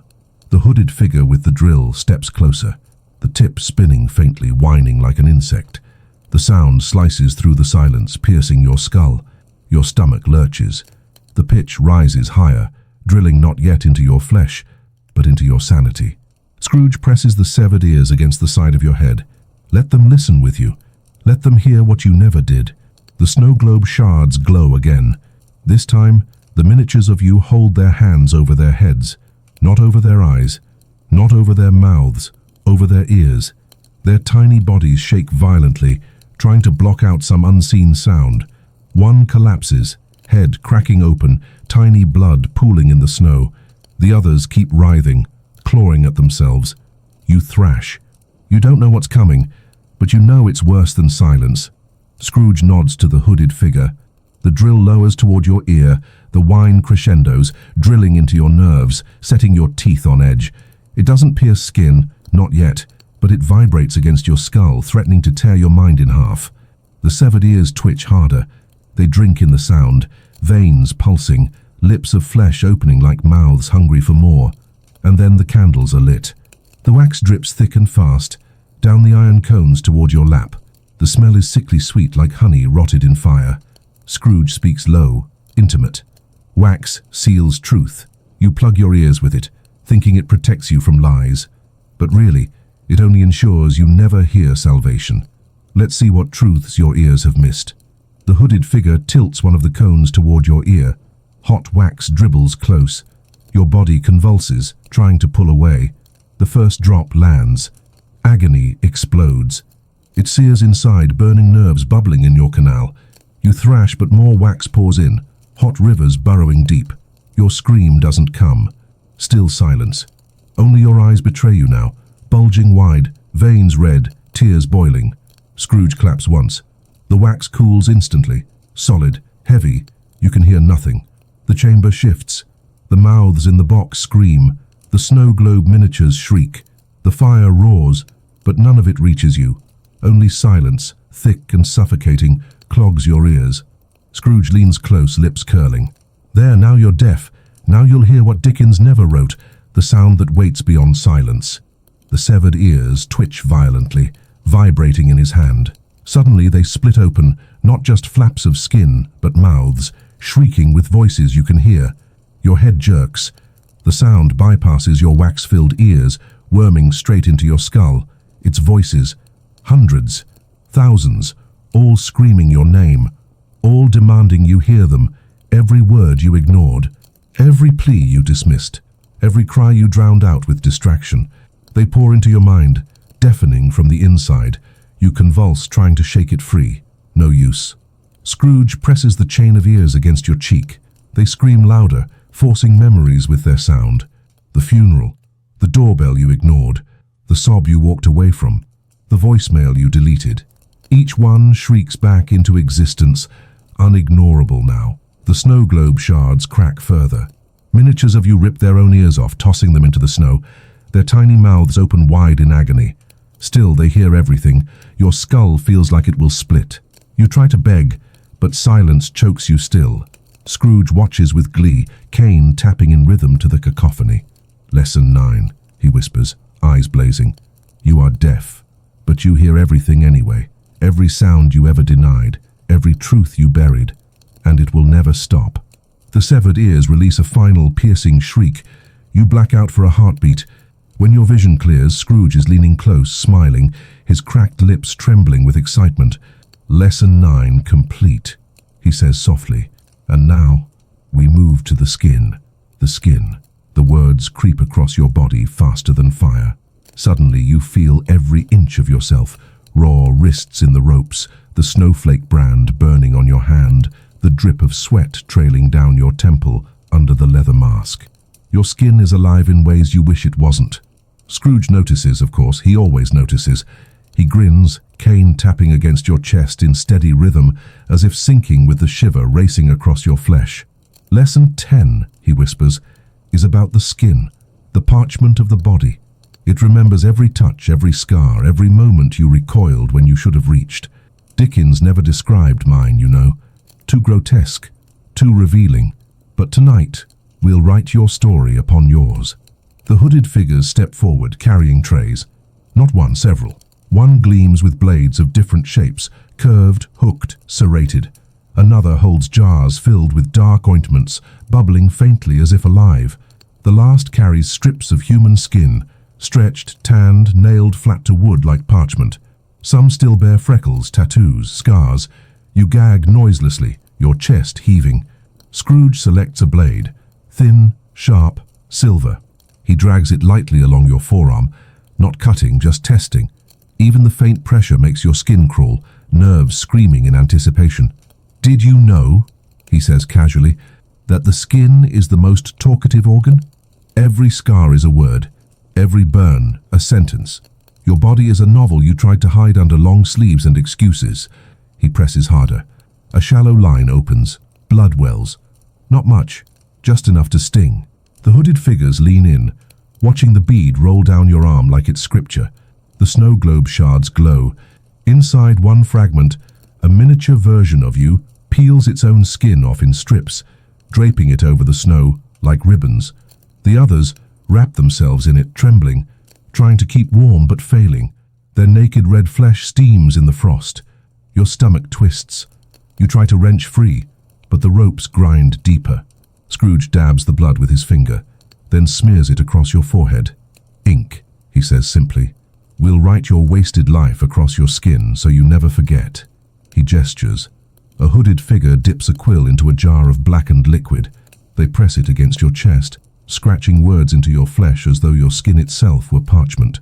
Pain flares with every stroke. The word forms slowly. Failure. You thrash violently. Blood runs down your ribs. The quill keeps writing. Another word. Coward. The mouths in the box stir, gnashing teeth, whispering the words as they appear. The chamber fills with their chorus. Failure. Coward. Failure. Coward. Scrooge laughs softly, pleased. Ah, yes. Look how easily the skin tells the truth. It always wanted to. The hooded figures continue carving more. Selfish. Liar. Waste. Your body becomes a ledger written in blood. Each word burns hotter, the sting of the ink mixing with the fire of your own nerves. The snow globe fragments glow brighter. Miniatures of you scratch at their own bodies with jagged ice, carving the same words. Tiny red letters bloom across their skin. They look at you, pleading, accusing, bleeding. You try to scream, but only silence spills out. Scrooge tilts his head. Would you like to see how it ends? He raises his cane, taps your chest once. The words carved into your flesh ignite, not with flame, but with sensation. Suddenly you feel every failure, every cowardice, every lie, not as memories but as wounds. The handshake you refused burns across your palm. The door you didn't open throbs in your shoulder. The funeral you ignored sears into your chest. Your skin becomes a map of guilt, each scar alive with agony. You convulse, eyes rolling, sweat pouring. The ropes groan as your body bucks. Scrooge kneels close, whispering. The skin never forgets. It carries every truth you buried. Now, so will you. The hooded figures step back, their work complete. Your body bleeds, burns, trembles under its new script. The mouths in the box fall quiet, satisfied. The snow globe shards dim. Scrooge rises, straightens his coat, and taps the cane once more. His grin widens. Lesson 10 complete, he declares. Your skin speaks now, but the next lesson goes deeper. He leans forward, eyes blazing with cruel joy. Lesson 11 is about the bones. The bones. The word alone sends a quake down your spine, as though your skeleton heard it before your brain did. Every joint stiffens, every marrow-deep ache suddenly awake. The chair creaks beneath you, amused, like it knows what's coming. Scrooge taps his cane against the floor. Clack, clack, the sound sharp, brittle like snapping twigs. He smiles thinly. Lesson 11. The bones. The framework. The truth beneath all lies. You can scorch the skin, silence the voice, blind the eyes, but the bones remain. They hold everything up until... He tilts his head. They don't. The hooded figures move as one, bringing forward a long black table. On it lies a jumble of bones, ribs, femurs, vertebrae, arranged like a broken puzzle. Some are carved with runes, others still drip with marrow. They rattle faintly, as though alive. Scrooge gestures with his cane. Do you know what fascinates me about bones? They remember. Every fracture you ignored, every ache you dismissed. It's all written here. The past doesn't haunt you in dreams. It rattles inside your ribs every time you breathe. He picks up a femur, twirls it, taps it lightly against your shin. The hollow knock reverberates up your leg, through your pelvis, into your spine. You wince. He grins.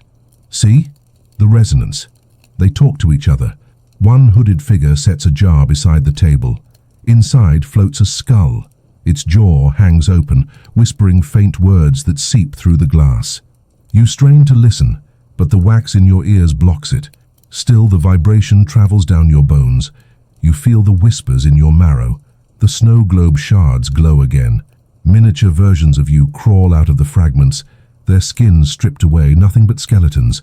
They rattle as they move, tiny bones clattering like wind chimes. Their hollow eye sockets fix on you, accusing, mocking. Scrooge laughs softly. Yes, yes, your true self emerges. Not flesh, not voice, not even silence. Bones. A hooded figure steps forward with a tool that looks like a tuning fork carved from obsidian.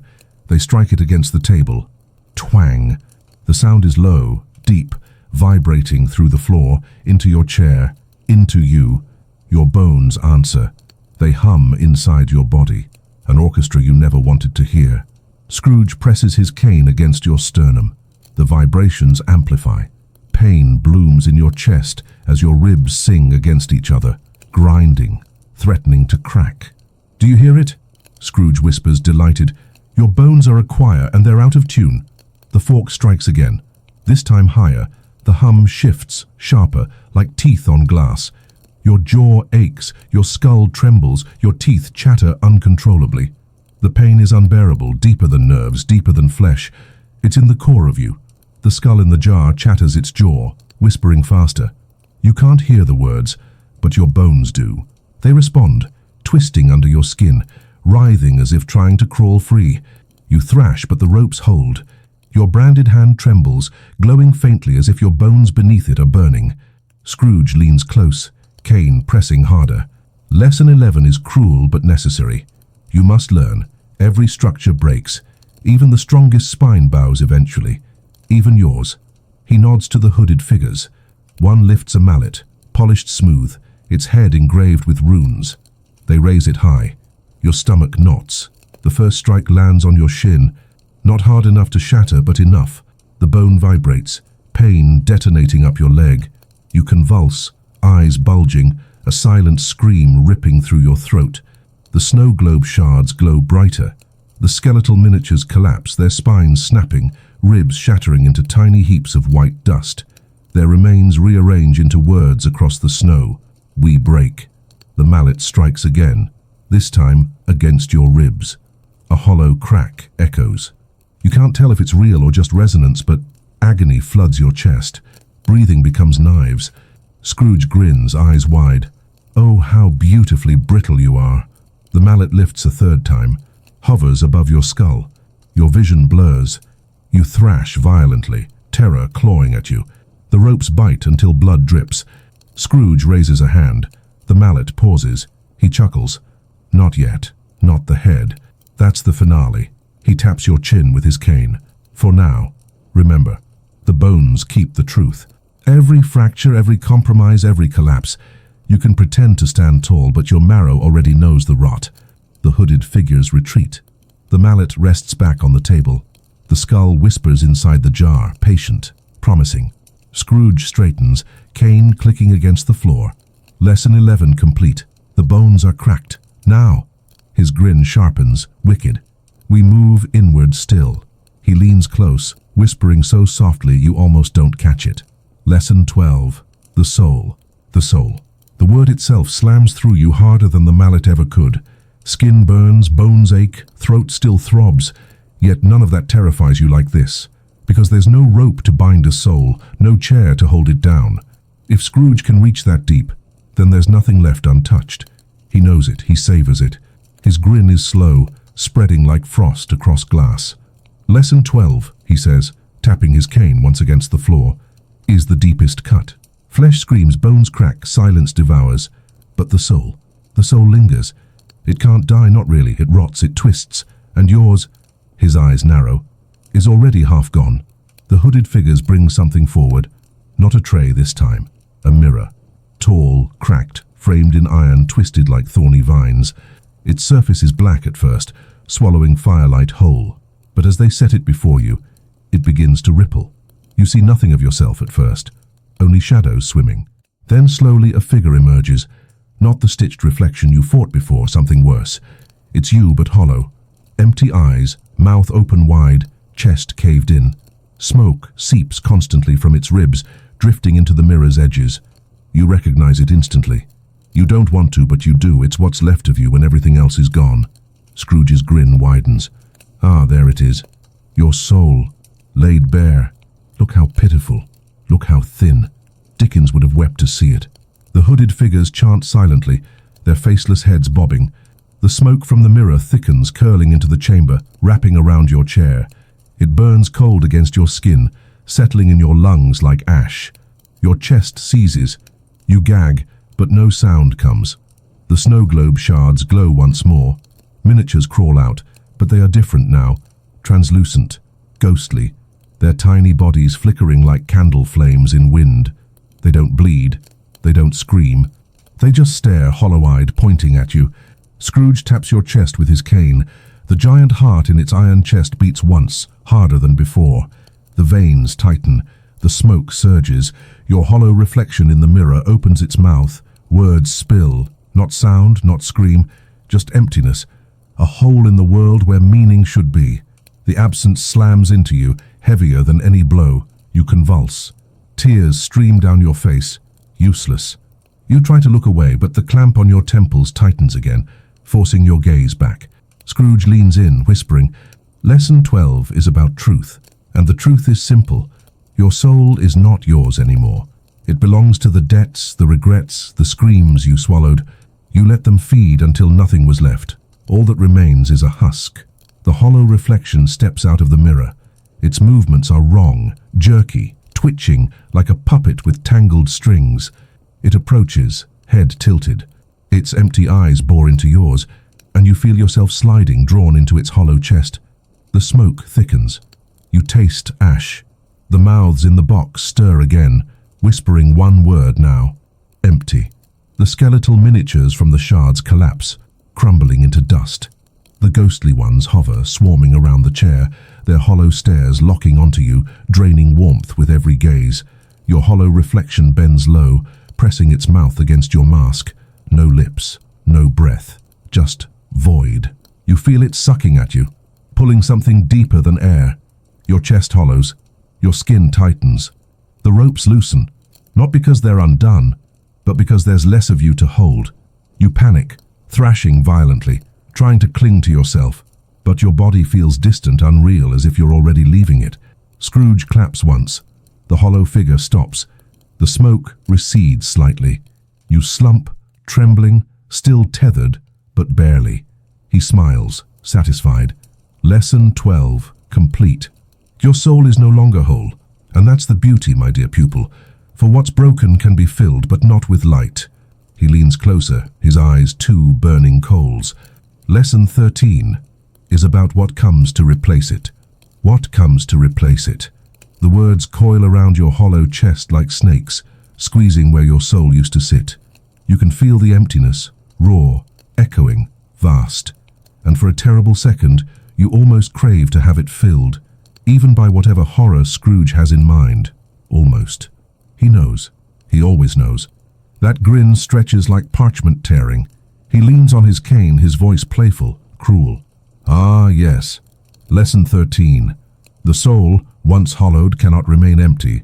Nature abhors a vacuum, you see. Something must move in. And tonight, he gestures grandly, you'll meet your tenant. The hooded figures step forward, carrying a large iron cage. It doesn't rattle with bars. It breathes. The metal expands and contracts, moaning faintly with each motion. Inside, shadows writhe. Not animals, not people. Something in between. Limbs flicker in and out of focus, as though half-formed. Eyes glint and vanish. The smell is unbearable. Rot and sulfur braided together. They set the cage in front of you. The breathing metal wheezes louder, as if excited to see you. Scrooge taps it with his cane. The shadows slam against the bars, screeching without sound, shapes contorting, mouths opening wide. The iron bends inward, desperate to let them out. Do you know what these are? Scrooge asks softly. They are fillers, fragments, leftovers from souls who were emptied just like you. They don't belong anywhere, so they wait. They wait for vessels. The shadows thrash harder. Their formless bodies twist into shapes that mimic yours. Your hands, your branded palm, your hollow eyes. Each one morphs, copies, mocks. The snow globe shards tremble violently. Miniatures crawl out again, but they are different. Bloated, misshapen, stitched from scraps of others. They stumble toward you, gasping with stolen breaths. Your stomach churns. You thrash against the ropes, terror clawing up your throat. Scrooge laughs softly, savoring it. You fear being empty, don't you? You always have. That's why you filled yourself with noise, distractions, lies, but emptiness is patient. It waits until all the filler rots away. And then, he gestures to the cage. These move in. The hooded figures unlock the cage. The shadows spill out, crawling across the floor like spilled ink. They swarm toward you, tendrils lashing, faces flickering. You buck against the chair, but the veins from the heart chest tighten again, binding you still. The first tendril touches your ankle. Cold, wet, heavy. It burns, not with heat, but with hunger. You feel it creeping up your leg, seeping through your skin. Another coils around your arm. Another presses against your mask. Your body convulses. The emptiness inside you pulls at them like gravity, dragging them in. Scrooge claps once. The shadows freeze mid-slither. You gasp silently, chest heaving. He crouches low, eyes blazing. Lesson 13 is about choice. You can let them in willingly, and the pain will be exquisite. Or resist, and they will claw their way in anyway. Either way, you will not remain empty. The shadows twitch, hungry, waiting for his command. The snow globe shards glow brighter. Miniatures of you collapse, their hollow chests filling with black sludge. They stagger upright, eyes glowing red, no longer themselves. They point at you, accusing, urging you to join. Scrooge leans close, cane pressed against your throat. Say the word, invite them, or watch them rip you apart from the inside. You shake your head violently, tears streaming. No, no, no. But the emptiness aches. It pulls. You feel the hunger inside, begging to be filled.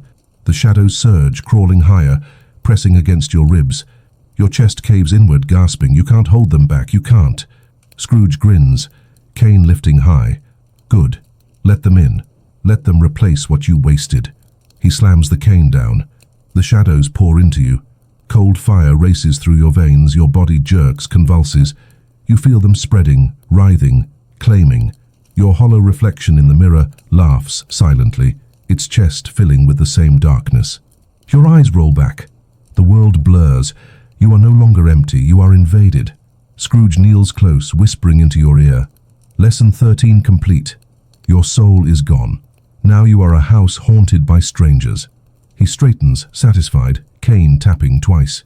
Which means we're ready for lesson 14. His grin sharpens. The mind, the mind. The word crawls under your skull before Scrooge even explains it. After the skin, the bones, the voice, the ears, the soul, what's left but the fragile nest where everything hides? The mind is the last barricade, and you can already feel the shadows that poured inside you clawing at its walls. Scrooge taps his cane gently against your temple. Tock, tock. Each strike feels like a knock on a door that shouldn't open. He smiles, patient and cruel. Lesson 14. The mind. Your proudest possession, isn't it? The thing you believe separates you from beasts. But let me tell you a secret. He leans closer, his breath like coal smoke. It's the easiest part to break. The hooded figures bring forward a new device. Not racks, not drills, not chains. A crown. Iron. Jagged, lined with needles on the inside, each tipped with tiny crystals that pulse faintly with light. The figures hold it reverently, as though presenting a relic. Scrooge strokes it with a finger. This is not a crown of kings. It is a crown of thoughts. Every spike pierces not flesh but memory. It drags secrets into the light. It untangles the mind until all that remains is the raw thread. And he grins, we can weave it into anything we want. The crown lowers toward you. You thrash, but the veins from the heart chest still bind you. The ropes bite deeper, the shadows inside you squirm with anticipation. The hooded figures slam the crown down onto your head. Needles bite. White-hot fire stabs into your scalp. You convulse. The crystals flare, and then memories. Not in order, not clean. They erupt like shards, stabbing into your vision. A birthday you ruined. A promise you broke. A door you never knocked on. A coffin again. Lowering, lowering. The fragments spin faster, colliding, shattering, until they bleed together into a storm of regret. Scrooge steps back, watching the light show gleam across your face. Ah, look at that. All your thoughts, exposed. No more hiding. No more excuses. Every cowardice, every cruelty, every wasted chance, it's all here and it's all mine. The snow globe shards glow brighter.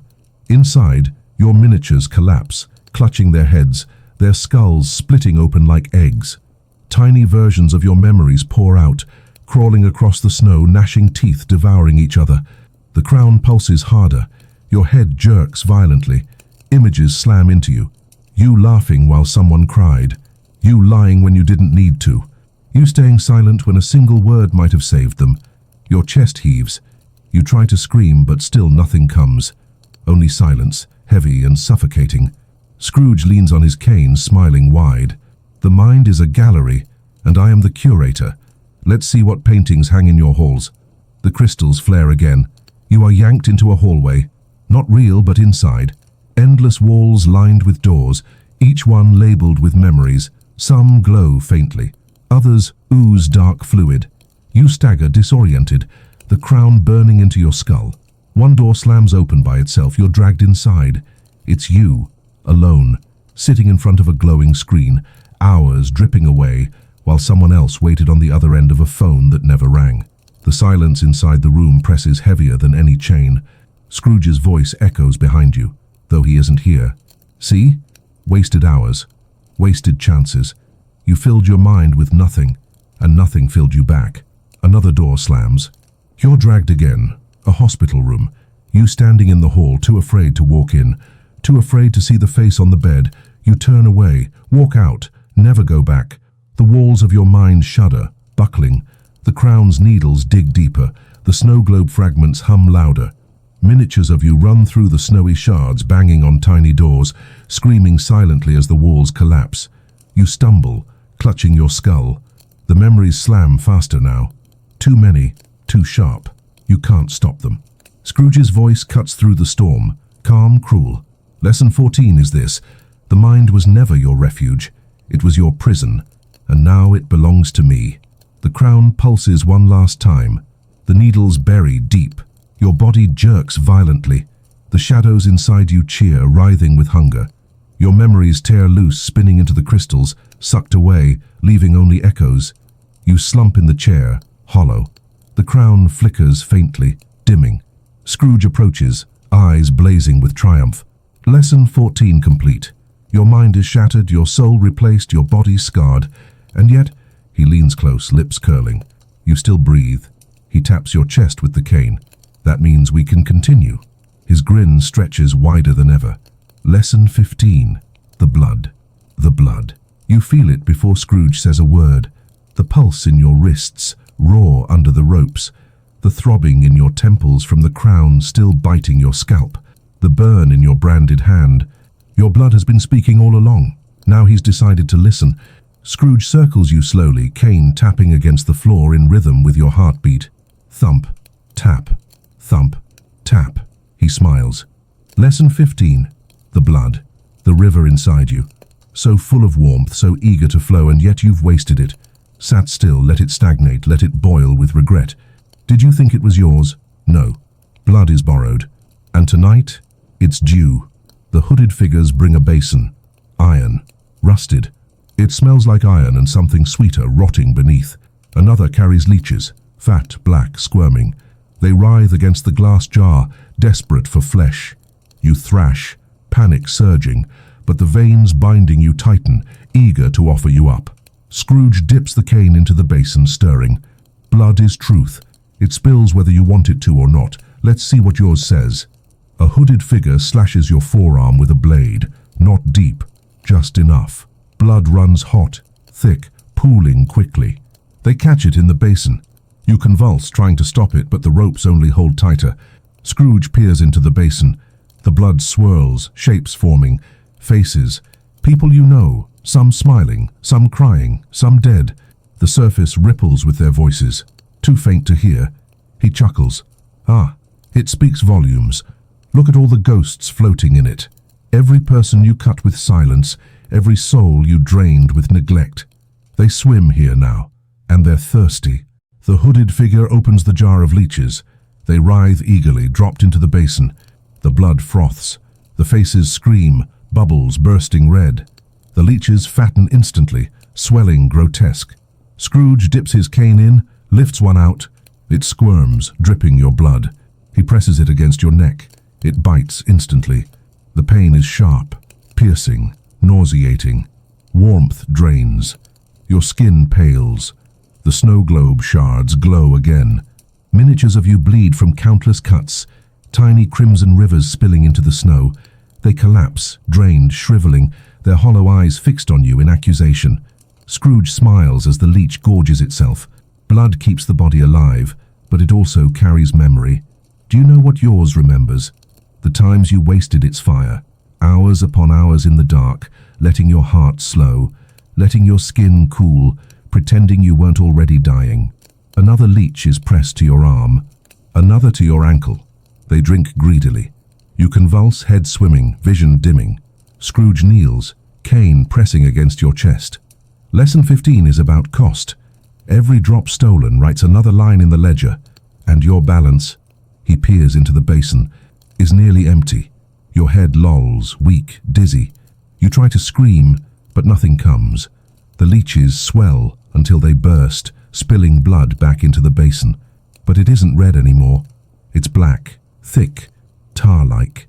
The faces twist, melting into grotesque shapes, their mouths wide in endless hunger. Scrooge dips a finger in, smears the black blood across your forehead. It burns cold, seeping into your skin, crawling like veins across your face. The hooded figures chant silently. The snow globe shards hum. The miniatures collapse into the red snow, dissolving into puddles. Your chest tightens. You can feel it. Your blood turning thicker, slower, poisoned with memory and regret. It doesn't flow anymore. It drags. Scrooge leans close, whispering, "Do you feel it? Your blood is no longer yours. It's ink. Ink for the story Dickens never told." The basin glows faintly. The black blood rises, swirling upward, writing words in the air. Your life was wasted. You thrash weakly, tears streaming, but the words only burn brighter. Scrooge claps once. The basin stills. The black blood collapses back into liquid. He straightens, eyes gleaming. Lesson 15 complete. The blood is drained. And what remains? He pauses, smiling. Is the shadow. The shadow. Even before Scrooge says another word, you see it, longer than it should be, stretched unnaturally across the wall. Not his.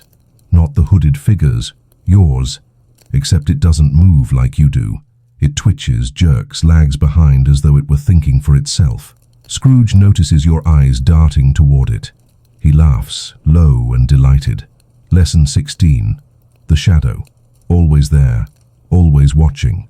Always hungrier than you. Dickens hinted at mine. A solitary candle and all that nonsense. But he never told you what the shadow does when the light is snuffed. He slams his cane into the floor. The fire sputters, dimming to embers. The room falls into half-dark.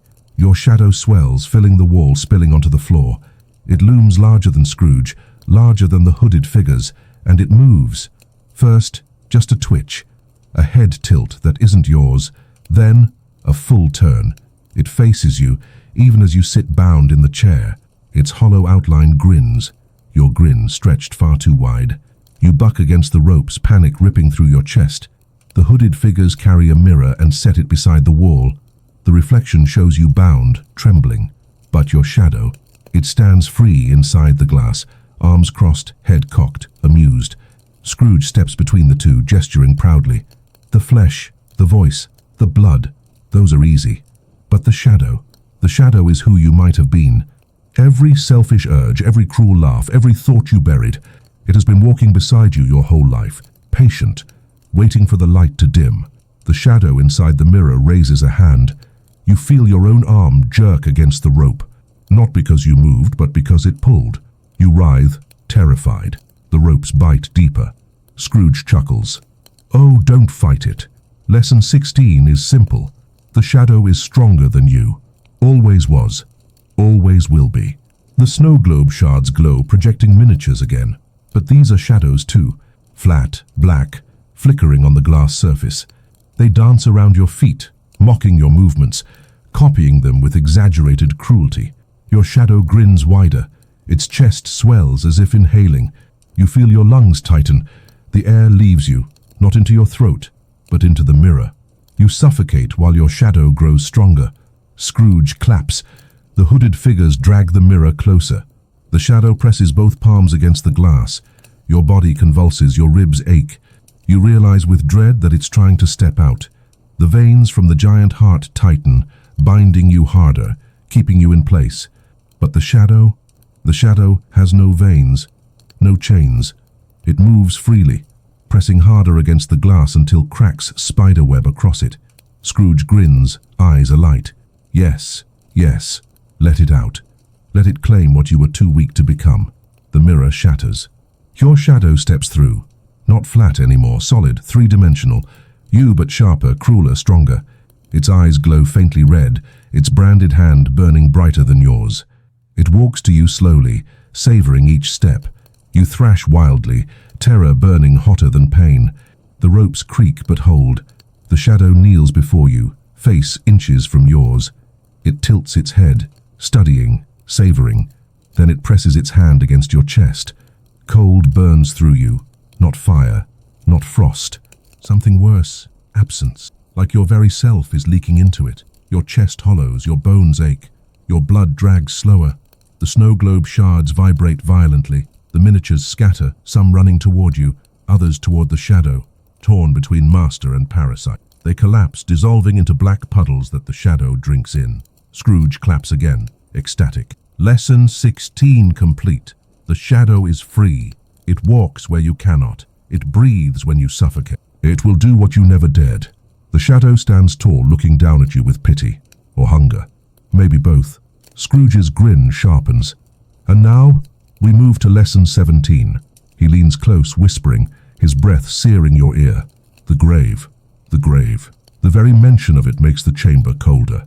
Not a draught, something deeper, marrow deep, as if your bones already know where they belong. Scrooge taps his cane twice against the floor. Thock, thock. The sound echoes longer than it should, as if hitting wood beneath the stone. The hooded figures obey immediately, dragging in a long shape wrapped in burlap. It's too heavy for one of them alone. When they drop it before you, dust bursts into the air. A coffin. The ropes tighten, your pulse racing. The snowflake brand on your hand throbs in rhythm, as if reminding you, every mark, every scar, every scream has been leading here. Scrooge grins. Lesson 17. The grave. Not the metaphor Dickens adored, with redemption blooming at the last gasp. No, the real grave, the soil, the worms, the truth that every miser, every coward, every wasted life shares in common. Let's see how you look inside yours. The hooded figures pry the lid open. The smell is damp earth and old rot. Inside lies nothing, yet. Only darkness deeper than the chamber itself, darkness that breathes. Your shadow, now solid beside you, tilts its head, watching. Its grin widens. It seems eager. Scrooge gestures with his cane. The grave is not empty. It is hungry, and it has been patient. The coffin creaks louder, the darkness inside writhing. You lean away, trembling, but the ropes bite deeper. The snow globe shards glow faintly, and inside their glass fragments, you see miniatures of yourself being lowered into tiny coffins.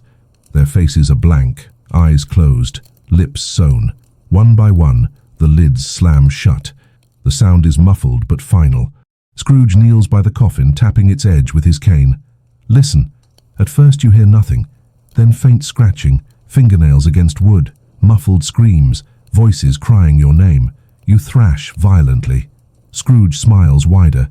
Yes, yes.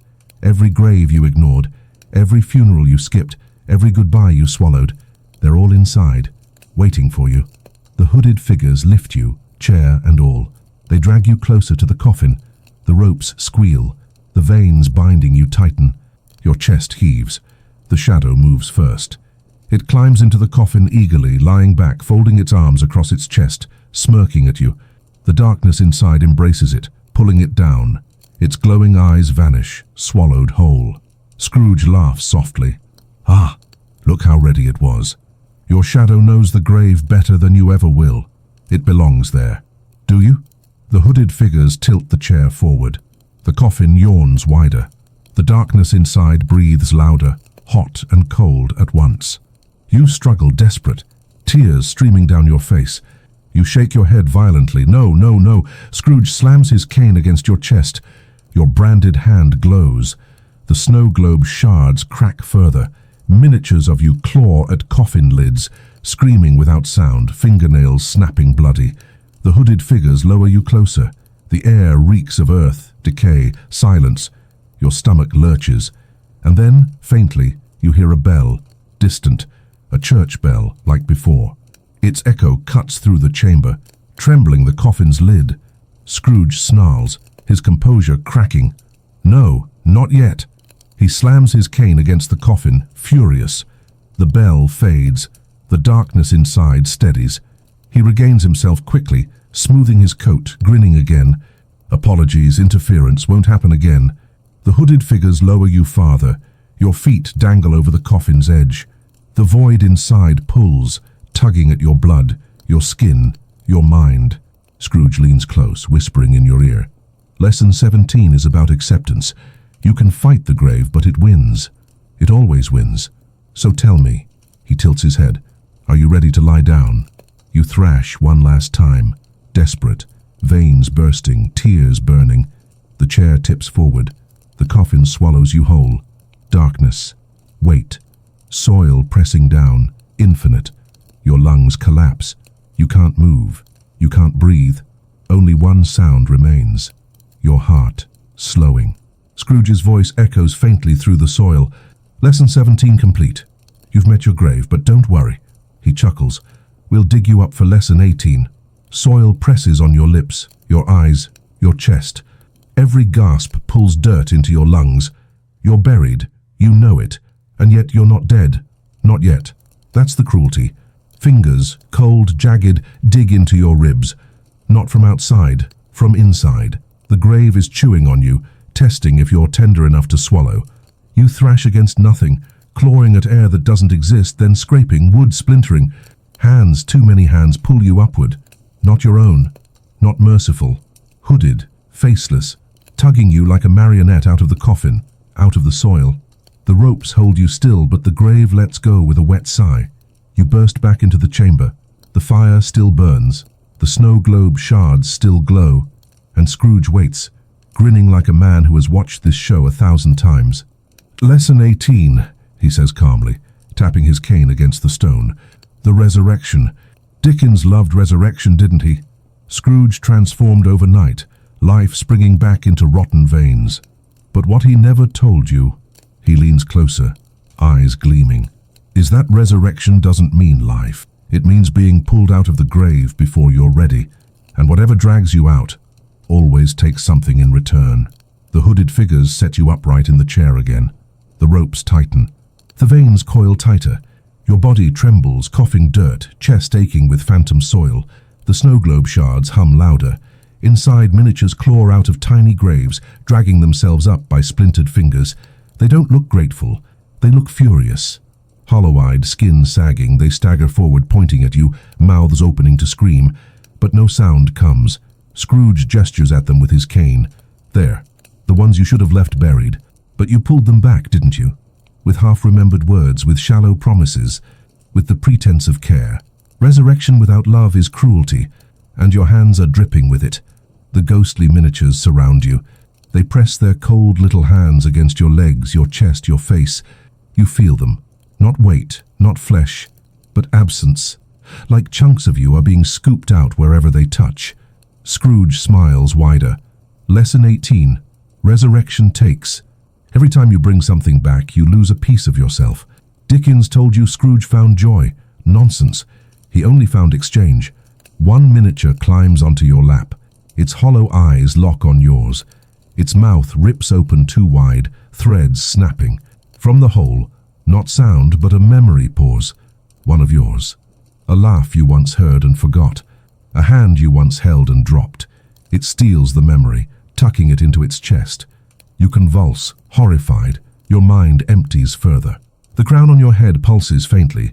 The needles dig deeper, dragging more memories out. The miniatures swarm, gorging themselves, filling their hollow chests with your stolen past. Scrooge claps his hands. Ah, perfect.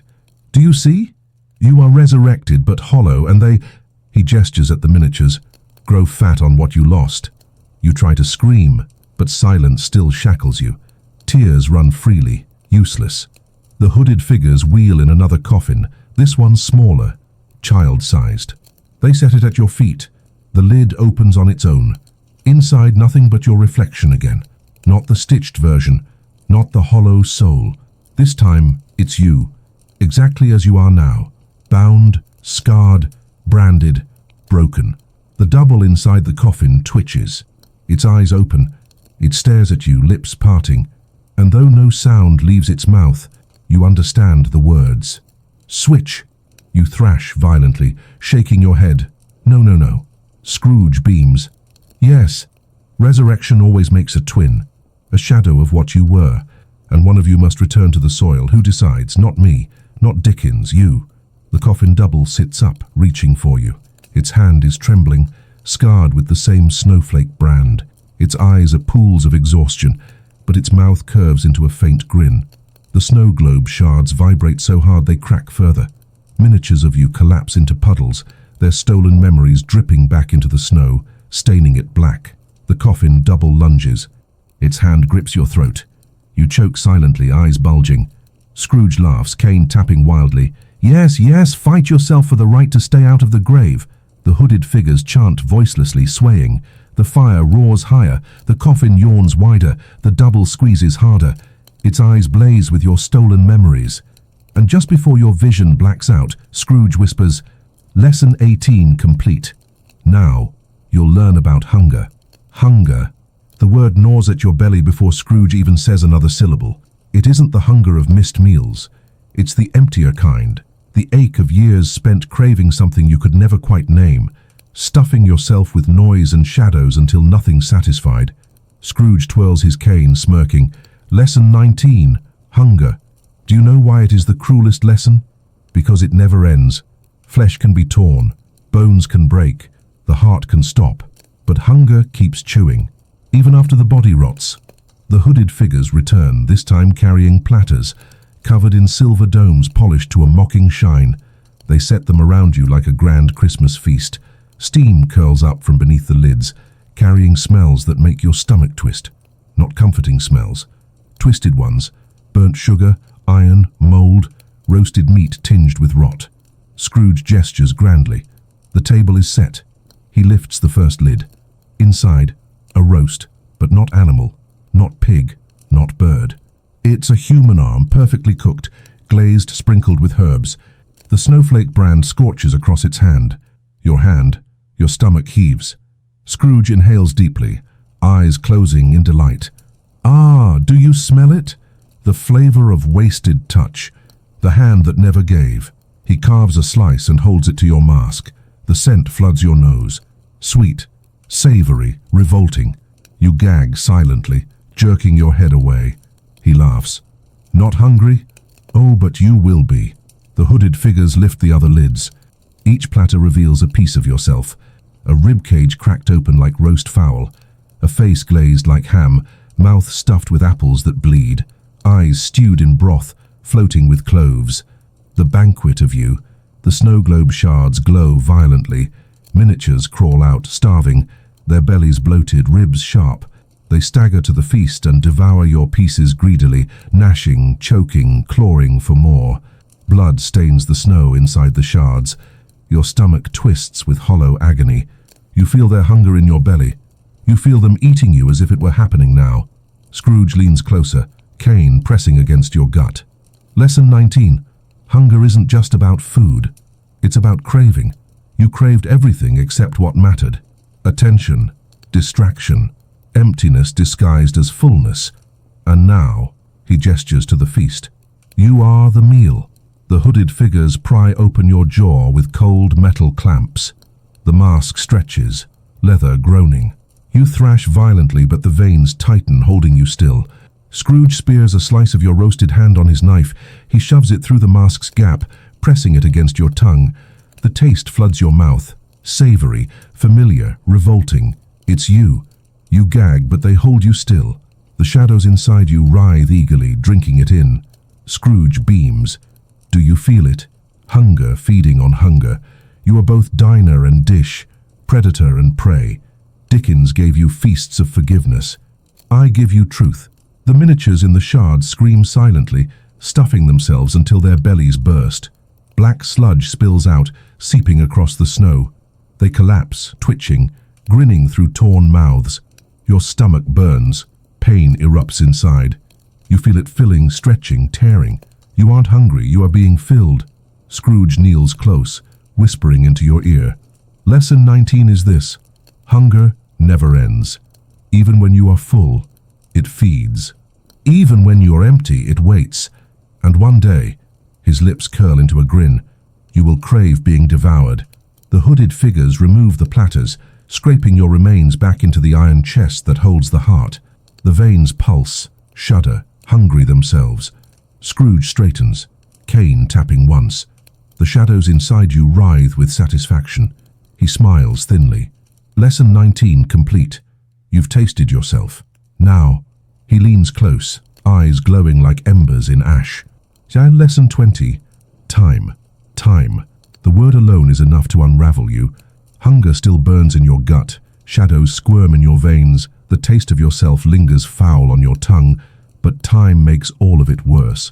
Because you already know this lesson has been ticking inside you since the first second you sat in the chair. Scrooge grins, cane resting on his shoulder. Lesson 20. Time. Dickens worshipped it. 3 spirits, for past, present, and future. Cute, isn't it? But he lied. Time isn't 3 ghosts, it's one, and it's starving. The hooded figures step aside.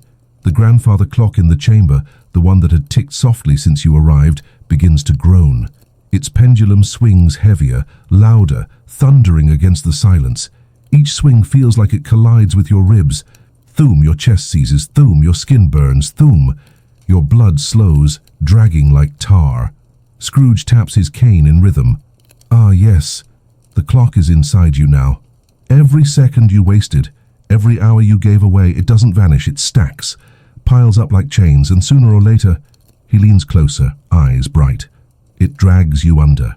The hooded figures roll in an enormous hourglass. The sand inside is black, thick, more like ash than grain. It doesn't fall straight. It writhes downward, wriggling like worms. They set it before you. The top half is nearly empty, the bottom half bloated. Scrooge chuckles. Look at that. Your time is almost gone. And what little remain, he taps the glass, is poisoned.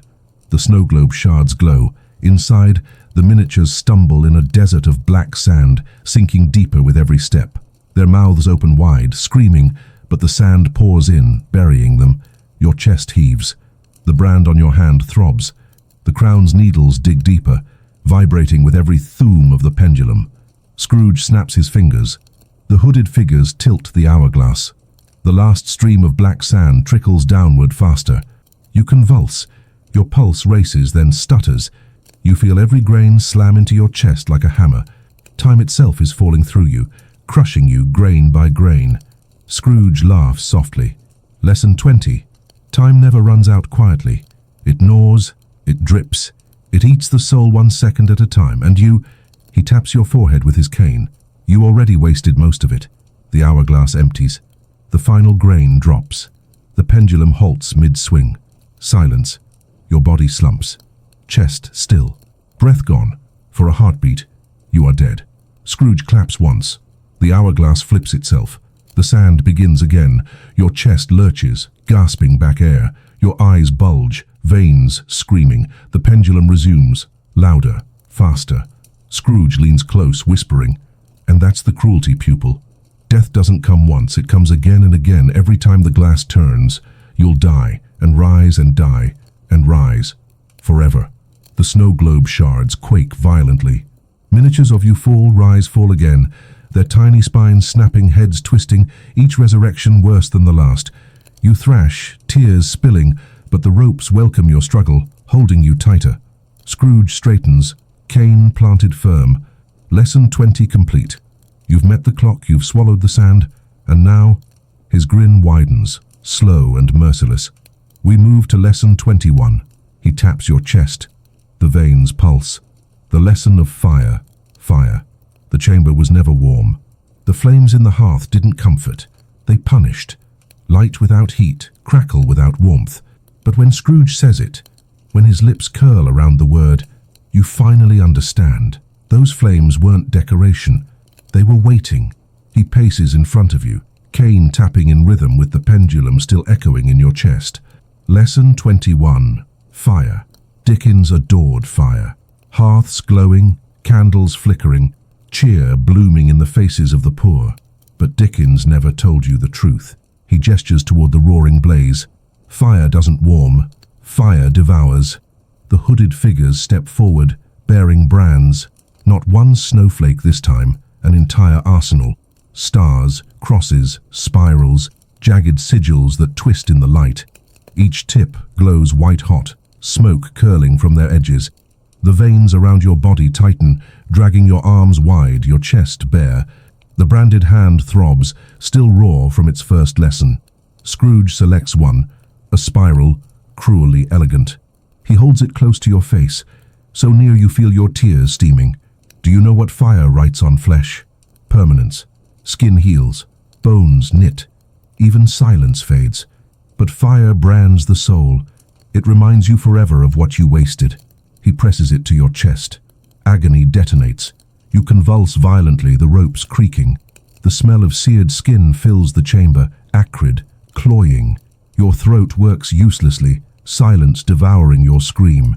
When the iron lifts, the spiral glows on your chest. The flesh bubbles, hisses. The mark burns brighter than the snowflake on your hand. Scrooge beams, delighted. Yes, yes, Lesson 21 begins beautifully. The hooded figures bring more. A star pressed into your shoulder, a jagged sigil into your thigh. Each brand sears, blisters, burns deeper than skin. Each time you shake, twist, writhe, but the chair holds. The snow globe shards glow brighter. Miniatures run across their snowy landscapes, skin aflame. They claw at themselves, rolling in the snow, but the fire doesn't die. It spreads.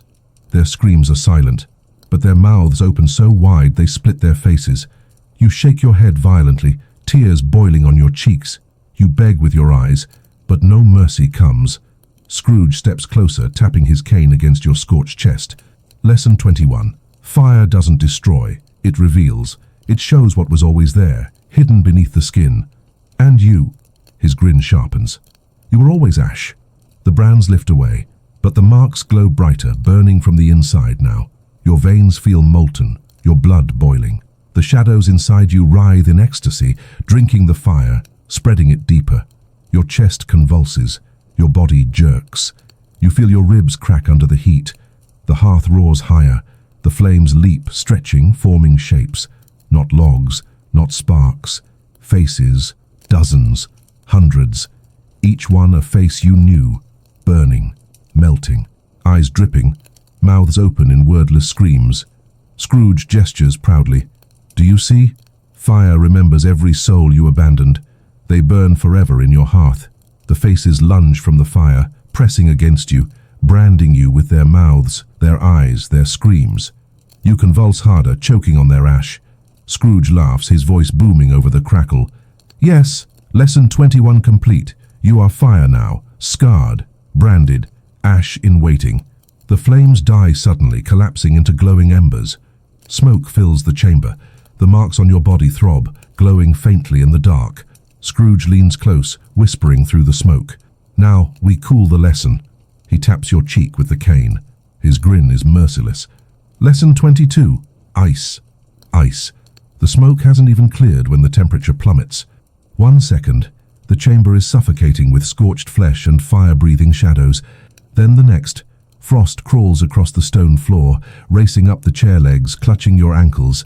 Your burns scream under the sudden cold, agony doubled by contrast. Scrooge inhales deeply, mist curling from his lips. Lesson 22. Ice. Dickens dressed it up in nostalgia. Snow-dusted streets, laughter in frosted windows, rosy cheeks by the fire. But you and I both know the truth. He taps his cane against your thigh. A shock of frost jolts through your bone. Ice doesn't decorate, it embalms. The hooded figures step forward, carrying buckets, not water. Slabs of jagged ice, each one shimmering with faces trapped inside. Frozen mouths, open mid-scream, eyes glazed white. They set them at your feet. Cracks spread outward, crawling across the floor, up the walls. The hearth flames collapse into blue fire, burning cold. The veins around your body pulse sluggishly, freezing over, glowing faintly as they lock tighter. Your branded hand throbs, the spiral on your chest aching with every inhale. Steam rises from your body as sweat crystallizes on your skin. Scrooge lifts a shard of ice, pressing it against your branded palm. The burn hisses, flesh splitting between agony of fire and cruelty of cold. You jerk violently, chest heaving. Tears freeze on your cheeks. He smiles. Do you feel it? Fire scarred you, yes. But ice. Ice preserves the scar forever. The hooded figures lift the slabs of ice and press them to your arms, your legs, your ribs. Each one sticks instantly, tearing skin when you move. You convulse, but the ropes hold you still. The snow globe shards glow pale blue. Miniatures stumble across icy fields, frost climbing their limbs. Their tiny hands blacken with frostbite, snapping off like brittle twigs. They collapse one by one, eyes rolling back as snow buries them.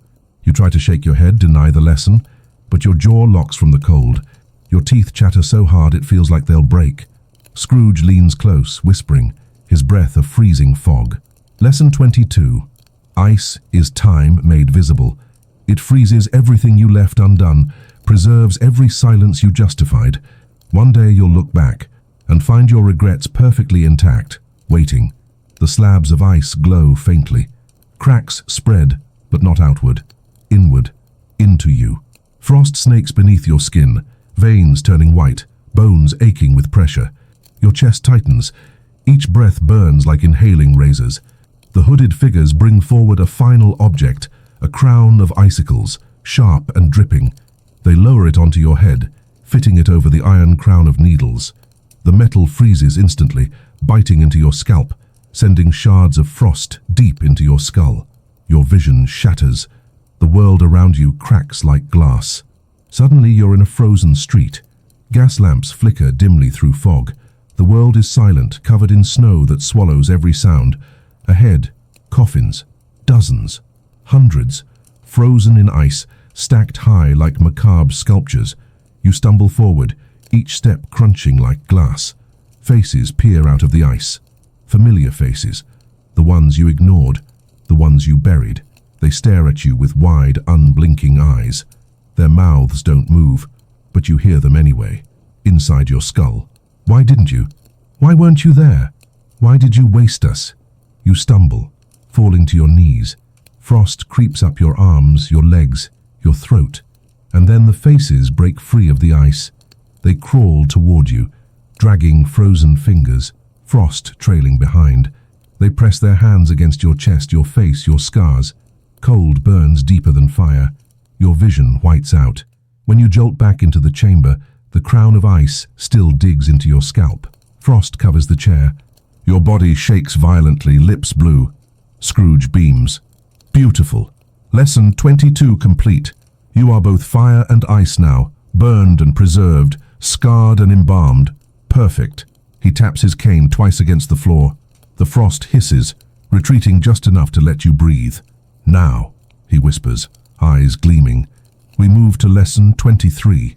He leans close, his grin splitting wider. The lesson of death itself. Death itself.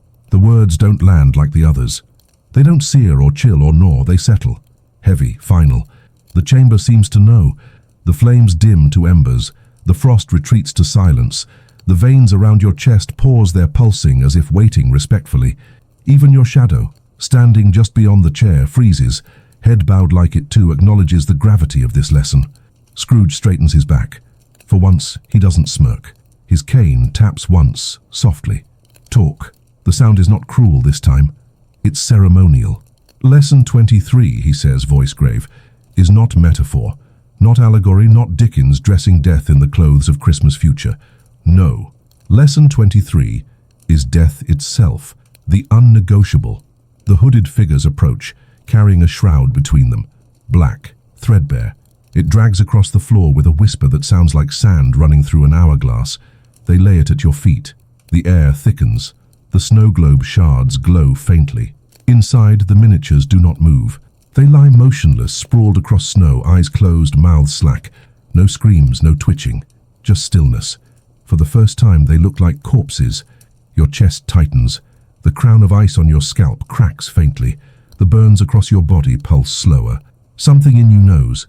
This is not performance anymore. Scrooge steps closer, his voice lower than ever before. Death is not the punishment. It is the punctuation, the final mark at the end of your wasted sentence. And here, he gestures to the shroud. We practice it. The hooded figures lift the shroud. They drape it slowly over your head. Darkness falls.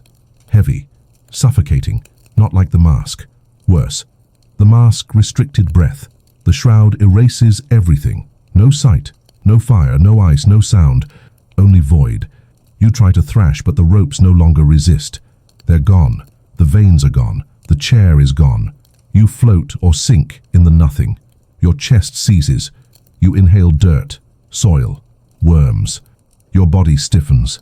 Voices rise faintly in the void. Not screams this time, whispers, calm, patient. Lie down, stop struggling, we've been waiting. The snow globe shards hum somewhere far away. Through the dark veil you see faint glimmers. Tiny coffins closing, lids sealing. The miniatures vanish one by one, swallowed forever. You try to move, but your limbs don't answer. You try to scream, but your voice is gone. You try to think, but your mind has been hollowed. Only death remains. Then Scrooge's voice cuts through the void. Calm, gentle, almost kind. There. Do you feel it? The end of every hunger, every fire, every regret. Quiet. Cold. Final. You want to believe him. For a heartbeat, you do. The stillness is almost relief, but then the shroud stirs. Something moves across it, hands pressing down, fingers tracing the outline of your face from the outside. Dozens of them, cold, insistent. You realize with horror, it isn't peace, it's company. All the dead pressing in, wanting you among them. The fingers claw at the shroud, nails tear, the fabric rips, light slashes through. You jolt upright. The chamber returns.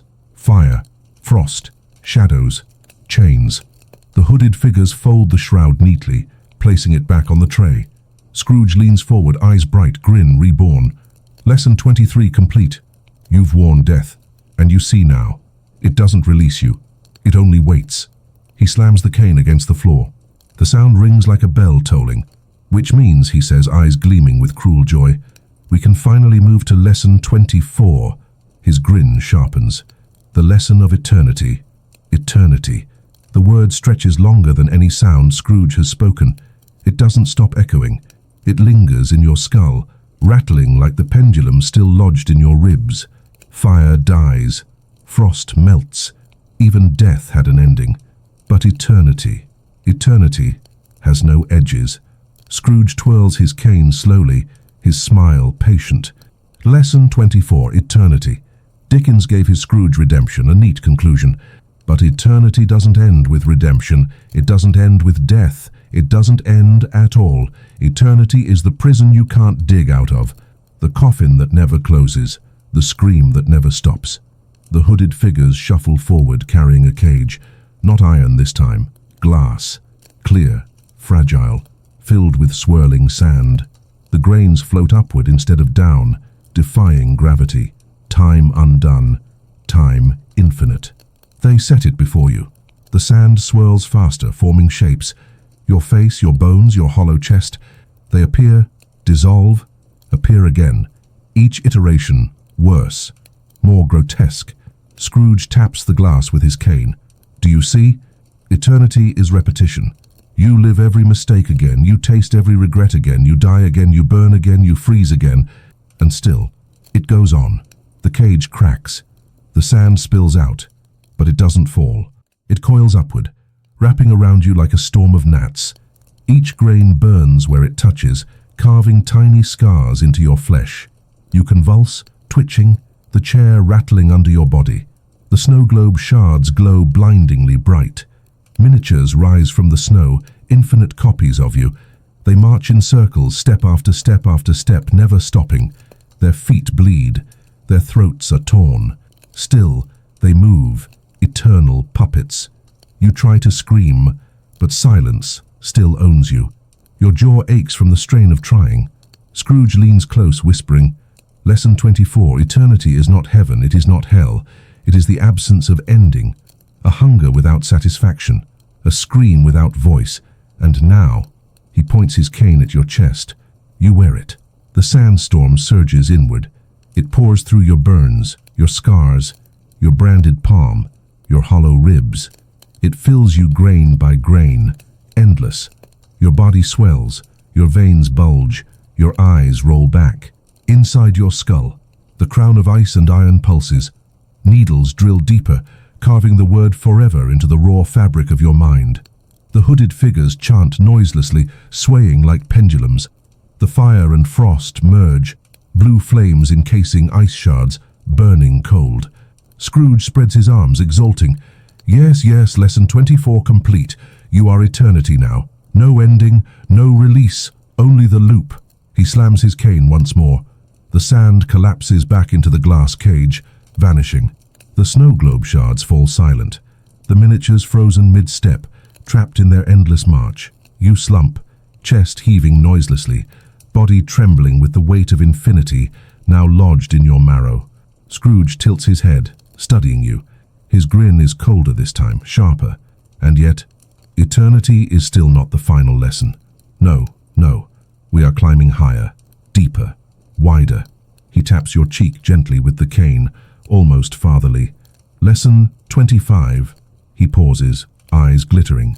They're the lesson of Christmas itself. Christmas itself. The words drip from Scrooge's mouth like venom disguised as honey. For hours, days, eternities, he has stripped you bare, cut you open, branded, frozen, silenced, hollowed, and now he promises to show you the thing that started it all.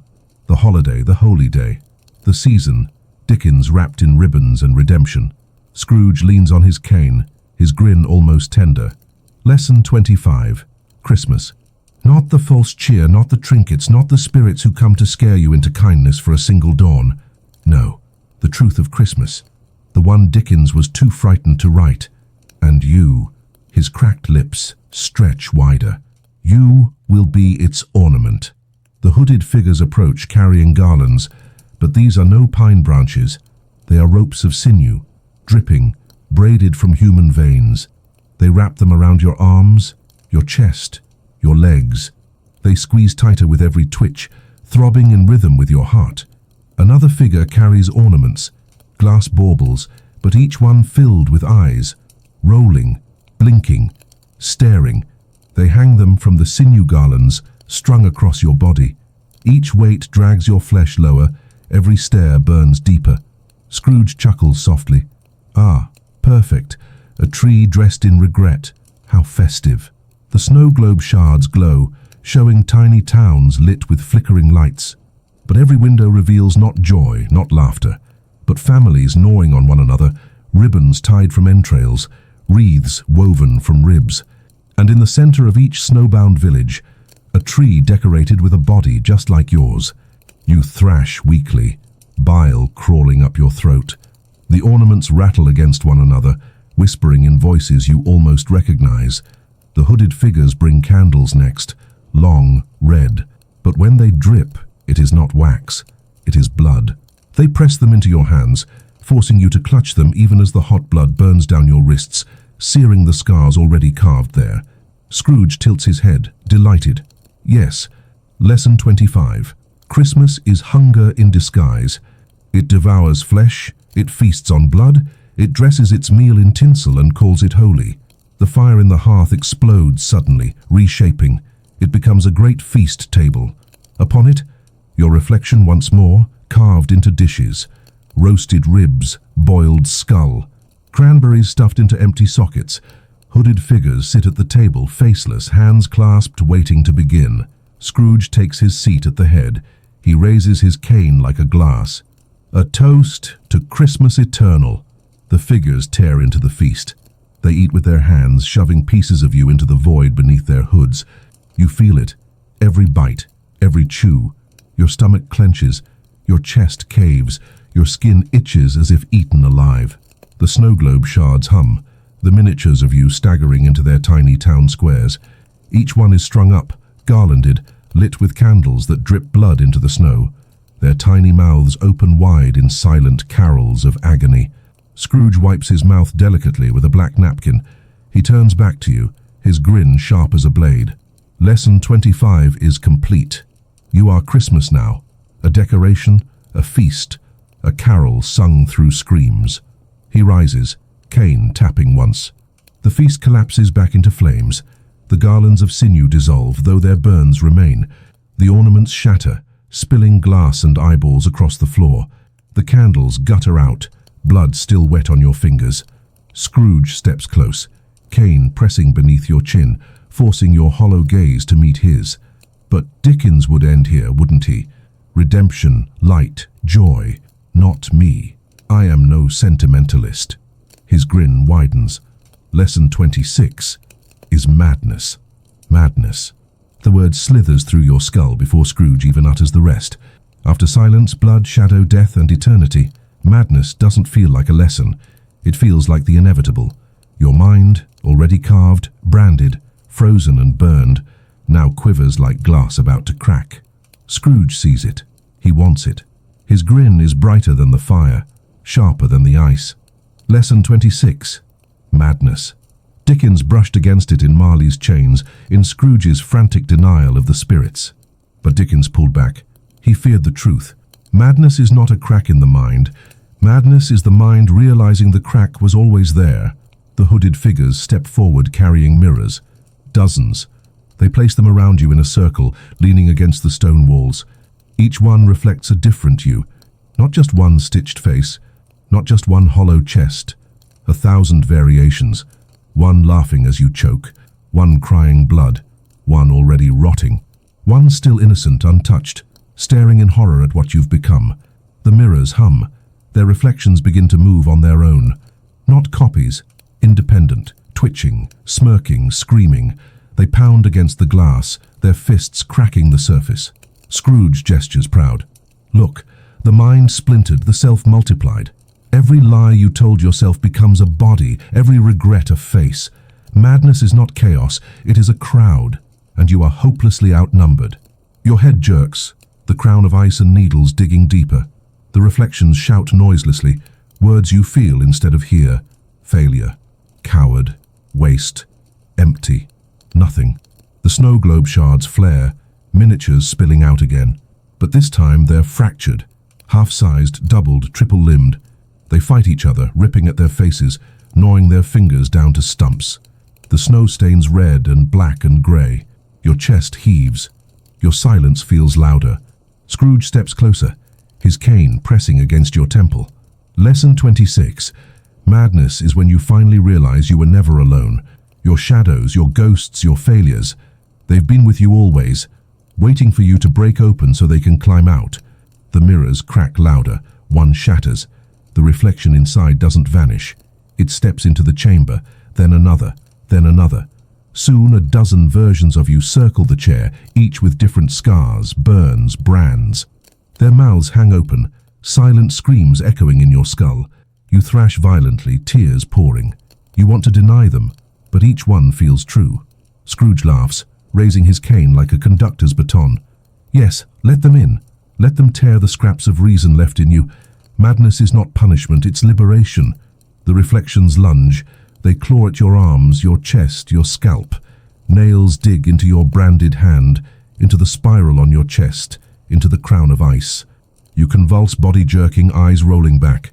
The snow globe shards vibrate harder. Miniatures swarm the reflections, gnawing at their ankles, their spines, their jaws. The chamber is chaos, a carnival of your multiplied self, devouring itself endlessly. And through it all, Scrooge laughs, voice booming, cane slamming the floor in rhythm. Lesson 26 complete. Madness claims you. You are an army of yourself, tearing yourself apart. And still, the reflections freeze mid-attack. The shards dim. Silence returns, thicker, heavier. Scrooge leans close, his grin somehow wider, hungrier. Madness is only the doorway. Beyond it lies the next lesson. He taps your lips with the cane. Lesson 27. The mouth. The mouth. You've already felt it punished, silenced, stretched, forced to swallow yourself. But Scrooge says the word like it's the most important lesson yet. Your cracked lips sting. Your throat still burns from screams stolen. But your mouth is trembling for reasons beyond pain. Scrooge circles you, cane tapping against the stone like dripping water. Lesson 27. The mouth. Dickens gave Scrooge a few words of redemption, and oh, how people adored them. I will honor Christmas in my heart. Such pretty syllables. But the truth is this. He leans close, his cracked lips grazing your ear. The mouth is the cruelest liar you carry. It makes promises it never intends to keep.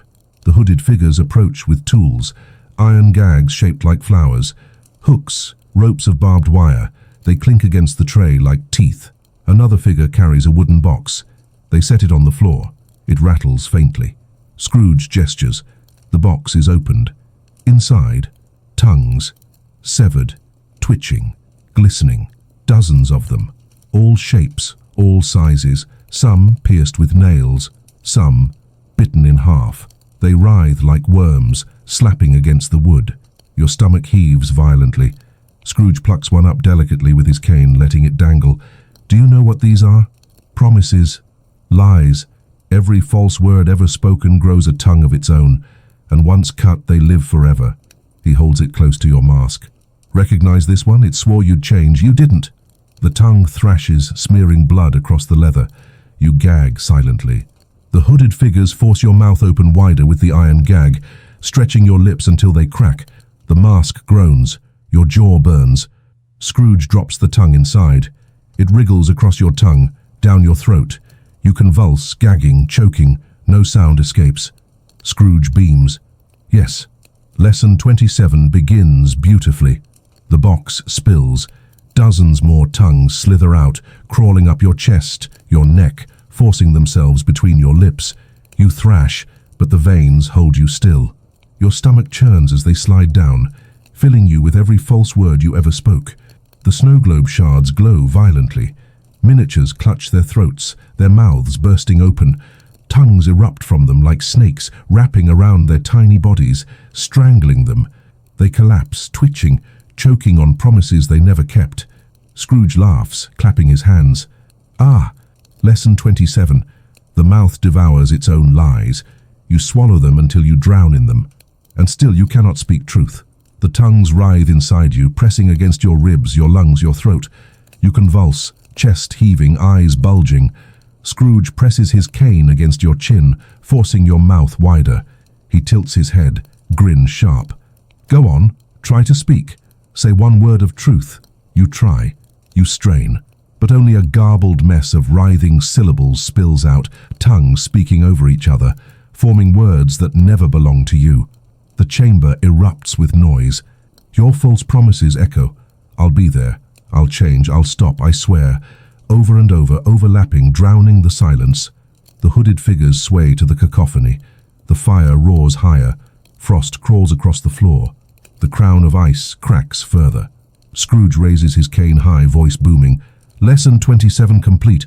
The mouth belongs to lies, and lies belong to me. The tongues still. Silence falls. Your lips hang open, raw, bleeding, trembling. Scrooge kneels before you, eyes blazing. Now we move inward again, deeper still. Lesson 28. He presses the cane against your chest, right over the spiral brand. The stomach. The stomach. It lurches at the word, as though it heard Scrooge and panicked first. You feel it twist inside you, heavy, crawling, filled not with food, but with tongues writhing still, gnashing against the walls of your gut. Scrooge taps your belly with the cane. Tock, tock. Each strike sends cramps tearing through you, doubling you over as far as the ropes allow. He smiles, indulgent. Lesson 28. The stomach. Dickens painted Christmas as feasts, as plenty, goose and pudding, wine and laughter, but he forgot the real feast, the one your gut never stops attending. The hooded figures bring cauldrons. Steam rises, smelling of bile and sugar, rot and cinnamon. A grotesque holiday brew. Inside float organs, hearts, lungs, livers, all shriveled, all gnawed. They stir with ladles carved from bones. Another figure brings a tray of knives, thin, long, perfect for cutting open bellies. Scrooge gestures at your torso. The stomach is the graveyard of cowardice. Every bite swallowed when you should have spoken. Every distraction stuffed in when you should have faced truth. Tonight you'll taste every silence you ever fed yourself. A hooded figure presses a knife tip against your belly. Not stabbing, yet. Just pressure, enough to remind you what waits beneath.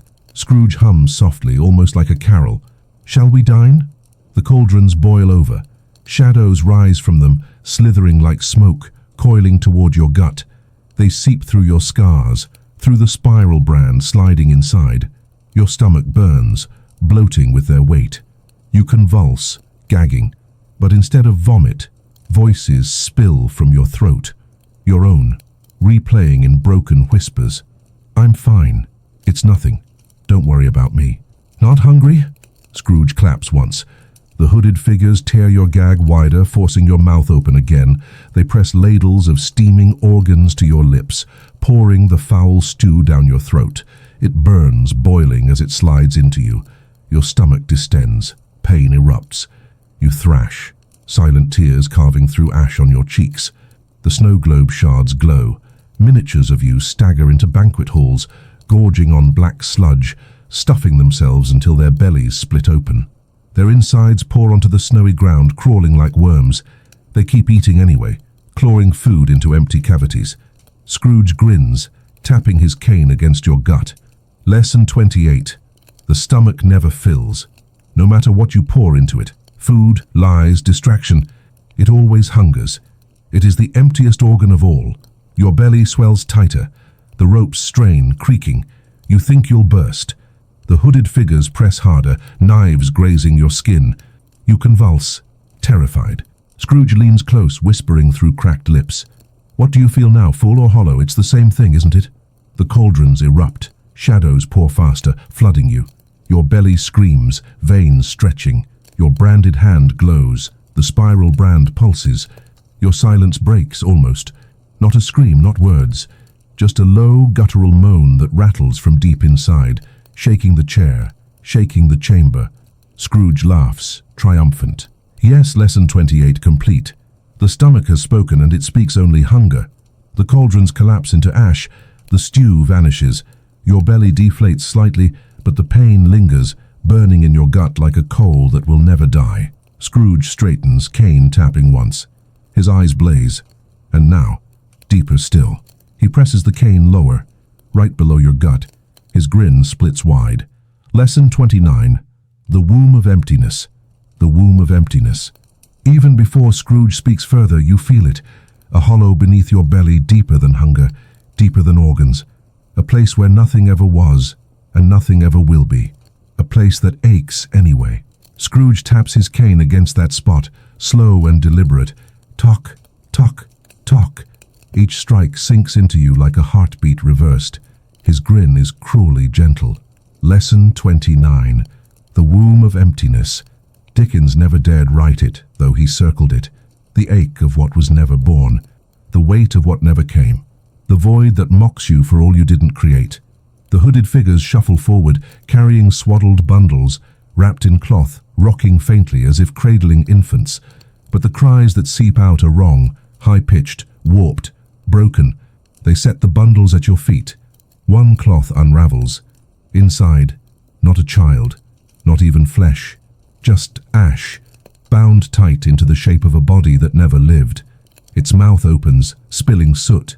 You wrench against the ropes, stomach twisting harder than ever. Scrooge crouches low, tapping one bundle with his cane. Every choice not made, every life not nurtured, every possibility aborted by fear, it all collects here. Your womb of emptiness, swollen with ghosts of futures denied. The bundles writhe. They split open, spilling ash, bones, scraps of limbs. Tiny skeletal hands crawl out, dragging themselves toward you. They cling to your legs, your chest, your branded hand, clutching with sharp fingers. Their mouths open wide, exhaling dust into your face. You choke silently, lungs burning with phantom cries.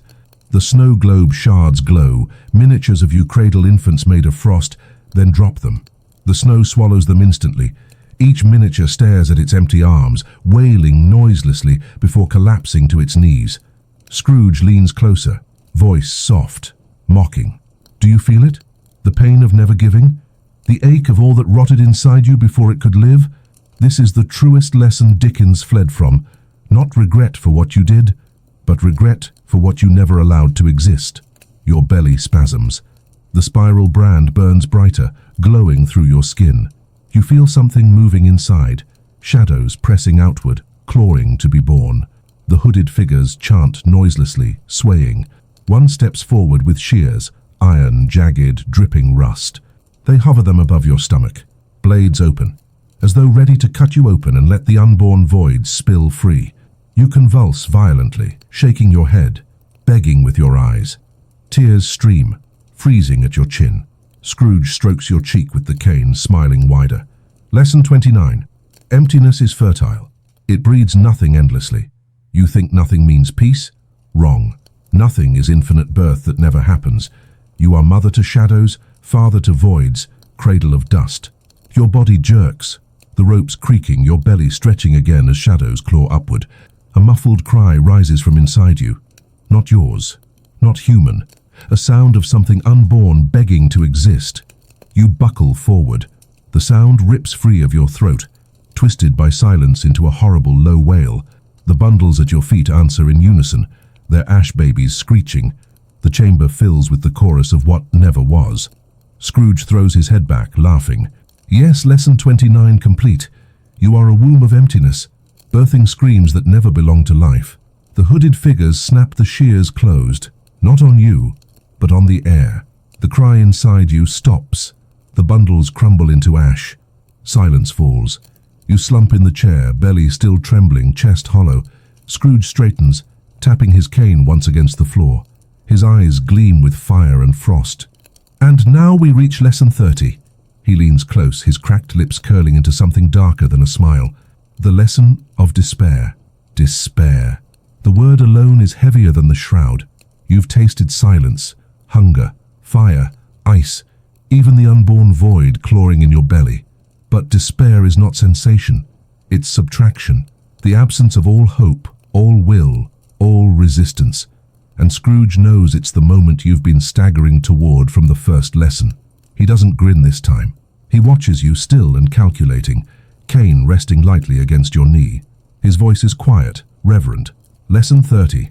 Despair. Dickens would never dare. He gave Scrooge salvation, light in the morning, redemption sung by carolers. But the truth of despair is simple. He leans closer, whispering, "There is no morning." The hooded figures step forward, carrying lanterns. Dim, each flame guttering, sickly green. They set them around your chair, forming a circle of fading light. The shadows inside the room grow heavier, darker, swallowing everything beyond. Scrooge taps the floor with his cane. Tock. The lanterns flicker weaker. Tock. Weaker still. Tock. Almost gone. The snow globe shards glow faintly, their miniatures staggering in total darkness. They wander blind, bumping into one another, collapsing, clawing their own eyes. Their tiny hands reach out for light that never comes. You thrash weakly, desperate for anything, but your limbs are lead, your chest hollow. Scrooge crouches low, cane across your lap like a judge's gavel. Lesson 30. Despair is not pain. You've had pain. You've had hunger. You've had emptiness. Despair is the realization that none of it matters, that you will remain here, that nothing ends, nothing heals, nothing changes. The lanterns sputter out. Darkness swallows the chamber whole. Only your spiral brand glows faintly on your chest, the snowflake scar on your hand, the crown of ice on your head. And then, silence. Not the screaming silence from before, not the suffocating kind, worse. This silence is indifferent, it doesn't even care to crush you, it just is. You try to breathe, but the air feels pointless. You try to scream, but the urge is gone. Even your tears dry before they fall. From the dark, faint whispers rise, not Scrooge's voice, not the hooded figures. Yours. Dozens of yours, each one muttering, "It doesn't matter. Why try? No one is coming. There's no end." The voices overlap, chanting, droning, swallowing the chamber in hopeless litany. The snow globe shards crack violently. Miniatures collapse into heaps of grey dust, their tiny skeletons curling into fetal positions, unmoving. The snow covers them, unmarked. Forgotten. Scrooge's voice slices through the darkness, sharp and final. There. That is despair. Not punishment.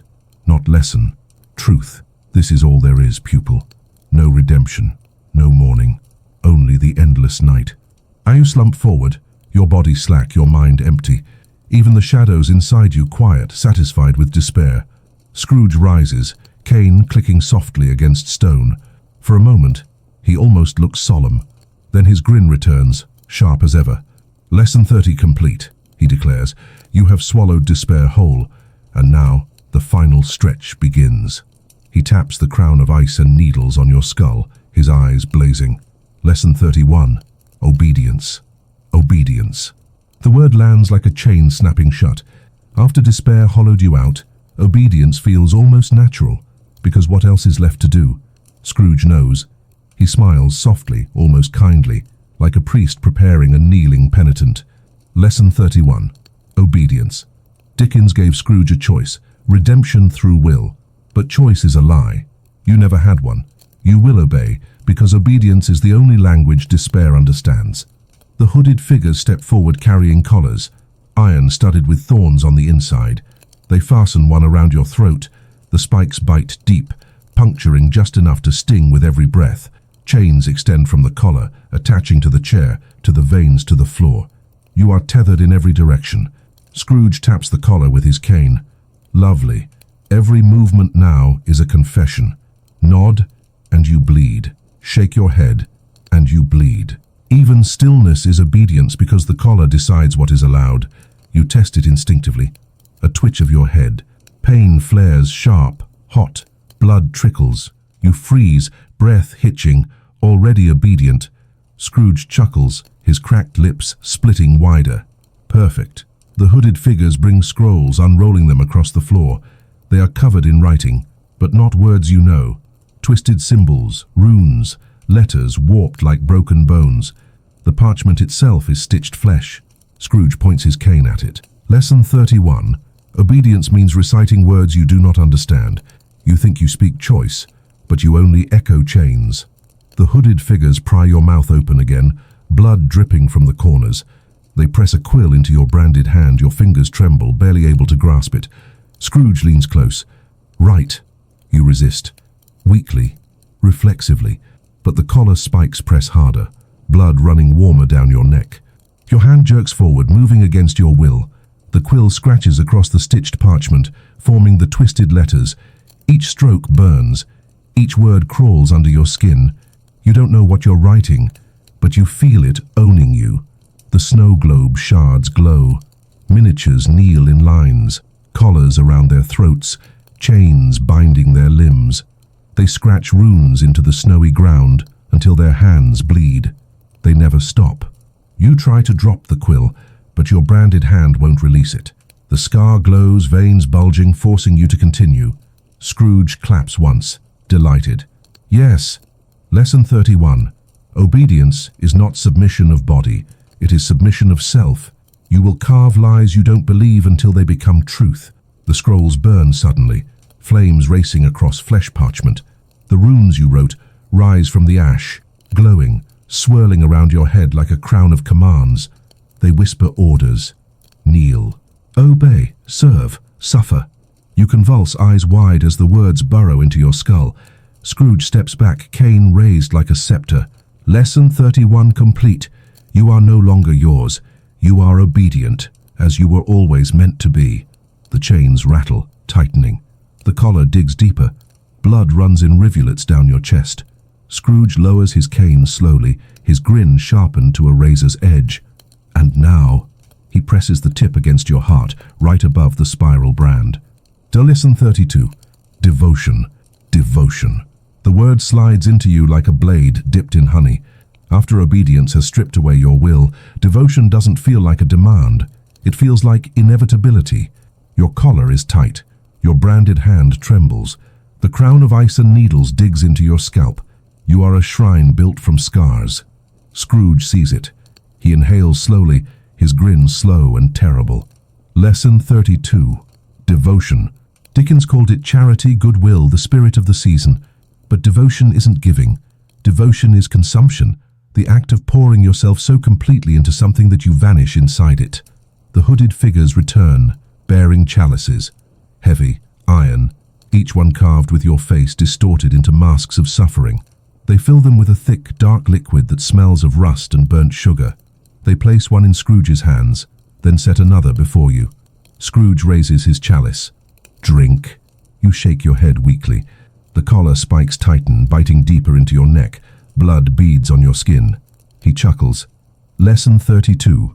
Devotion requires blood. The hooded figures lift the chalice to your lips.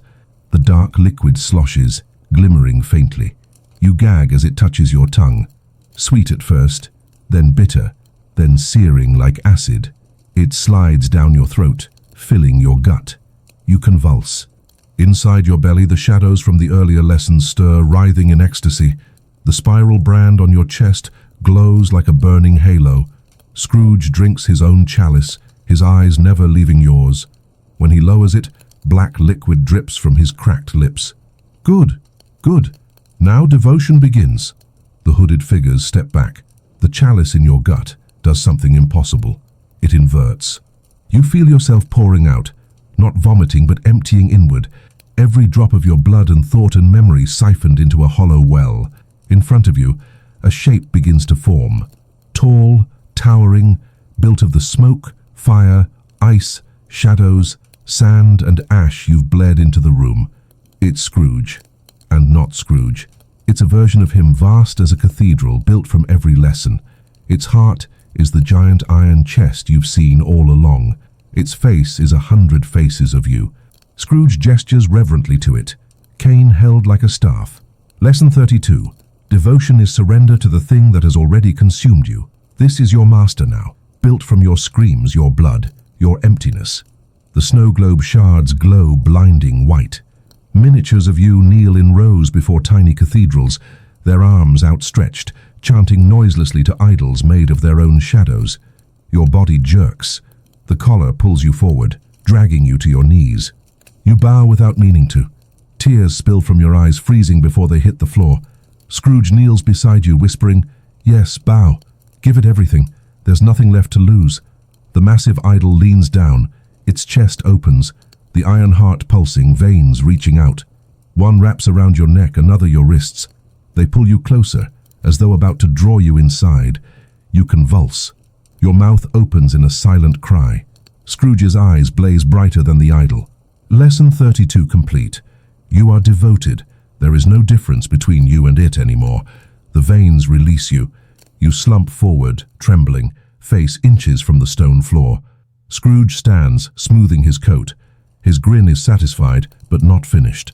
He taps your head gently with the cane. "And now," he says, voice low and eager, "we reach lesson 33. His cracked lips stretch wider. The lesson of sacrifice. Sacrifice. The word tastes like metal in your mouth before Scrooge even says more. You're still kneeling, throat pinned by the collar, body hollowed from devotion, belly sloshing with black liquid that burns like a furnace. You don't have anything left to give, but that's the trick, isn't it? Sacrifice begins where possession ends. Scrooge taps his cane once against the floor. Lesson 33. Sacrifice. Dickens made it pretty. A turkey for the poor, coins for the beggar. A changed man giving away what he no longer needs. But real sacrifice is not choice. It is not generosity. It is tearing away the last thing you cling to, even if it kills you. The hooded figures step forward, carrying knives. Long, curved, ceremonial. Their hilts are wrapped in strips of parchment stitched with skin. They place them at your feet. Your branded hand twitches violently. The scar glows, forcing your fingers to curl, to reach. You shake your head, but the collar spikes bite deeper. Blood drips down your throat, warm and constant. Scrooge grins. Yes, pick it up, sacrifice yourself to yourself. Your hand closes around the knife. Its weight is unbearable, dragging your arm down as though it's carved from stone. The blade reflects your face, warped by scars and frost and burns. Scrooge kneels, cane against your chest. Now choose. Where will you cut? The hand that failed? The voice that lied? The womb that birthed emptiness? Sacrifice is not surrender of scraps. Sacrifice is surrender of what you cannot bear to lose. The snow globe shards glow violently. Miniatures of you slash at themselves with jagged glass, carving away pieces, eyes, tongues, hearts. They lay them reverently in the snow, collapsing beside their own offerings. Your body shakes. The knife rises against your will, trembling toward your chest. The spiral brand throbs, glowing red hot. Scrooge whispers, almost lovingly, Lesson 33. Give me your heart. The giant iron chest in the room booms once, harder than ever. Its veins surge forward, wrapping your arms, dragging the knife higher. The point presses against your sternum. Your chest burns. Your vision spins. Scrooge laughs, booming. Yes! Sacrifice! Let the blade tear out the last truth of you. You convulse violently, resisting with everything left. The knife trembles, digging just enough to split skin. Blood beads, glowing faintly like molten metal. The hooded figures chant noiselessly, their swaying growing frantic. The idol built from all the lessons leans closer, veins reaching greedily for your chest. You fight harder, tears pouring, body jerking. You shake your head violently. No, no, no. The collar tightens. Spikes puncture deeper, strangling breath. Your lungs scream silently. Scrooge slams his cane against the floor. The veins yank. The knife plunges, just shallow, just enough. Your blood sprays black and red, splattering the floor. It hisses where it lands, burning tiny holes into stone. The idol moans, a sound like collapsing graves. It drinks the blood eagerly through its veins. You collapse forward, chest split, blood glowing like embers. Scrooge's grin stretches until his face looks carved in half. Lesson 33 complete. You've sacrificed your heart, and now... He lifts his cane, pointing it at the idol. Lesson 34. The offering. The offering. The word isn't spoken like a threat this time. Scrooge savors it, rolling it over his tongue like sacrament. Every lesson, the silence, the skin, the bones, the blood, the shadow, the grave, eternity, despair, has led here. You, broken and hollow, bleeding from the chest, branded and crowned, kneeling before an idol built from your own ruin. Scrooge raises his cane like a priest lifts a chalice. Lesson 34. The offering. Dickens ended his tale with gifts and blessings. I end mine with truth. There is no redemption, only debt, and debt must be paid in full. The hooded figures drag an altar forward. Black stone, slick with old blood. They haul you up, chains rattling, laying you across it like meat. The collar digs deeper, spikes sawing your throat. The spiral brand glows on your chest right above the wound you carved. Above you the idol stirs. The iron heart booms louder, veins pulsing, stretching, drooling black ichor onto the altar. Its chest opens wider, waiting. Scrooge points his cane at you. Every lesson has been an installment. Now comes the sum. The offering is not flesh alone. It is all of you. Body, soul, shadow, silence. You will not leave here, not even in death. You will live forever in the idol. That is your Christmas. The hooded figures raise their knives. They don't stab. They cut the air. The slices glow, tearing rifts into the chamber itself. Shadows pour from the wounds in reality, swarming across your body, wrapping you tighter than ropes. The snow globe shards glow one final time. Miniatures crawl out, staggering, shrieking, but not in rebellion. They kneel, dozens, hundreds, bowing before the altar. Each one raises its own chest, cutting it open, spilling tiny hearts into the snow. The ground drinks them greedily. Scrooge laughs, drunk on the sight. Yes, yes, the offering is ready. The idol leans closer. Its veins pierce your wounds, drinking deep. Your body jerks as blood, memories, regrets. Even silence itself is pulled out of you, siphoned into its chest. Your scream rises, not voice, not silence, but something deeper, a vibration that shakes the chamber, rattles stone, cracks the mirrors. The hooded figures collapse to their knees, swaying. The fire dies. The frost retreats. The pendulum in your ribs stills. All that remains is the sound of you being unmade. Scrooge climbs onto the altar, standing over you. His cane slams down against your spiral brand. The veins pull harder, tearing you open. Not just flesh, but thought, shadow, soul. You pour into the idol in streams of light and ash. Your reflection in the cracked mirrors wails. The snow globe miniatures crumble into dust. The tongues, the ears, the bones, all the pieces ripped away in earlier lessons, return only to be swallowed by the idol. You are emptied completely. Scrooge spreads his arms, triumphant.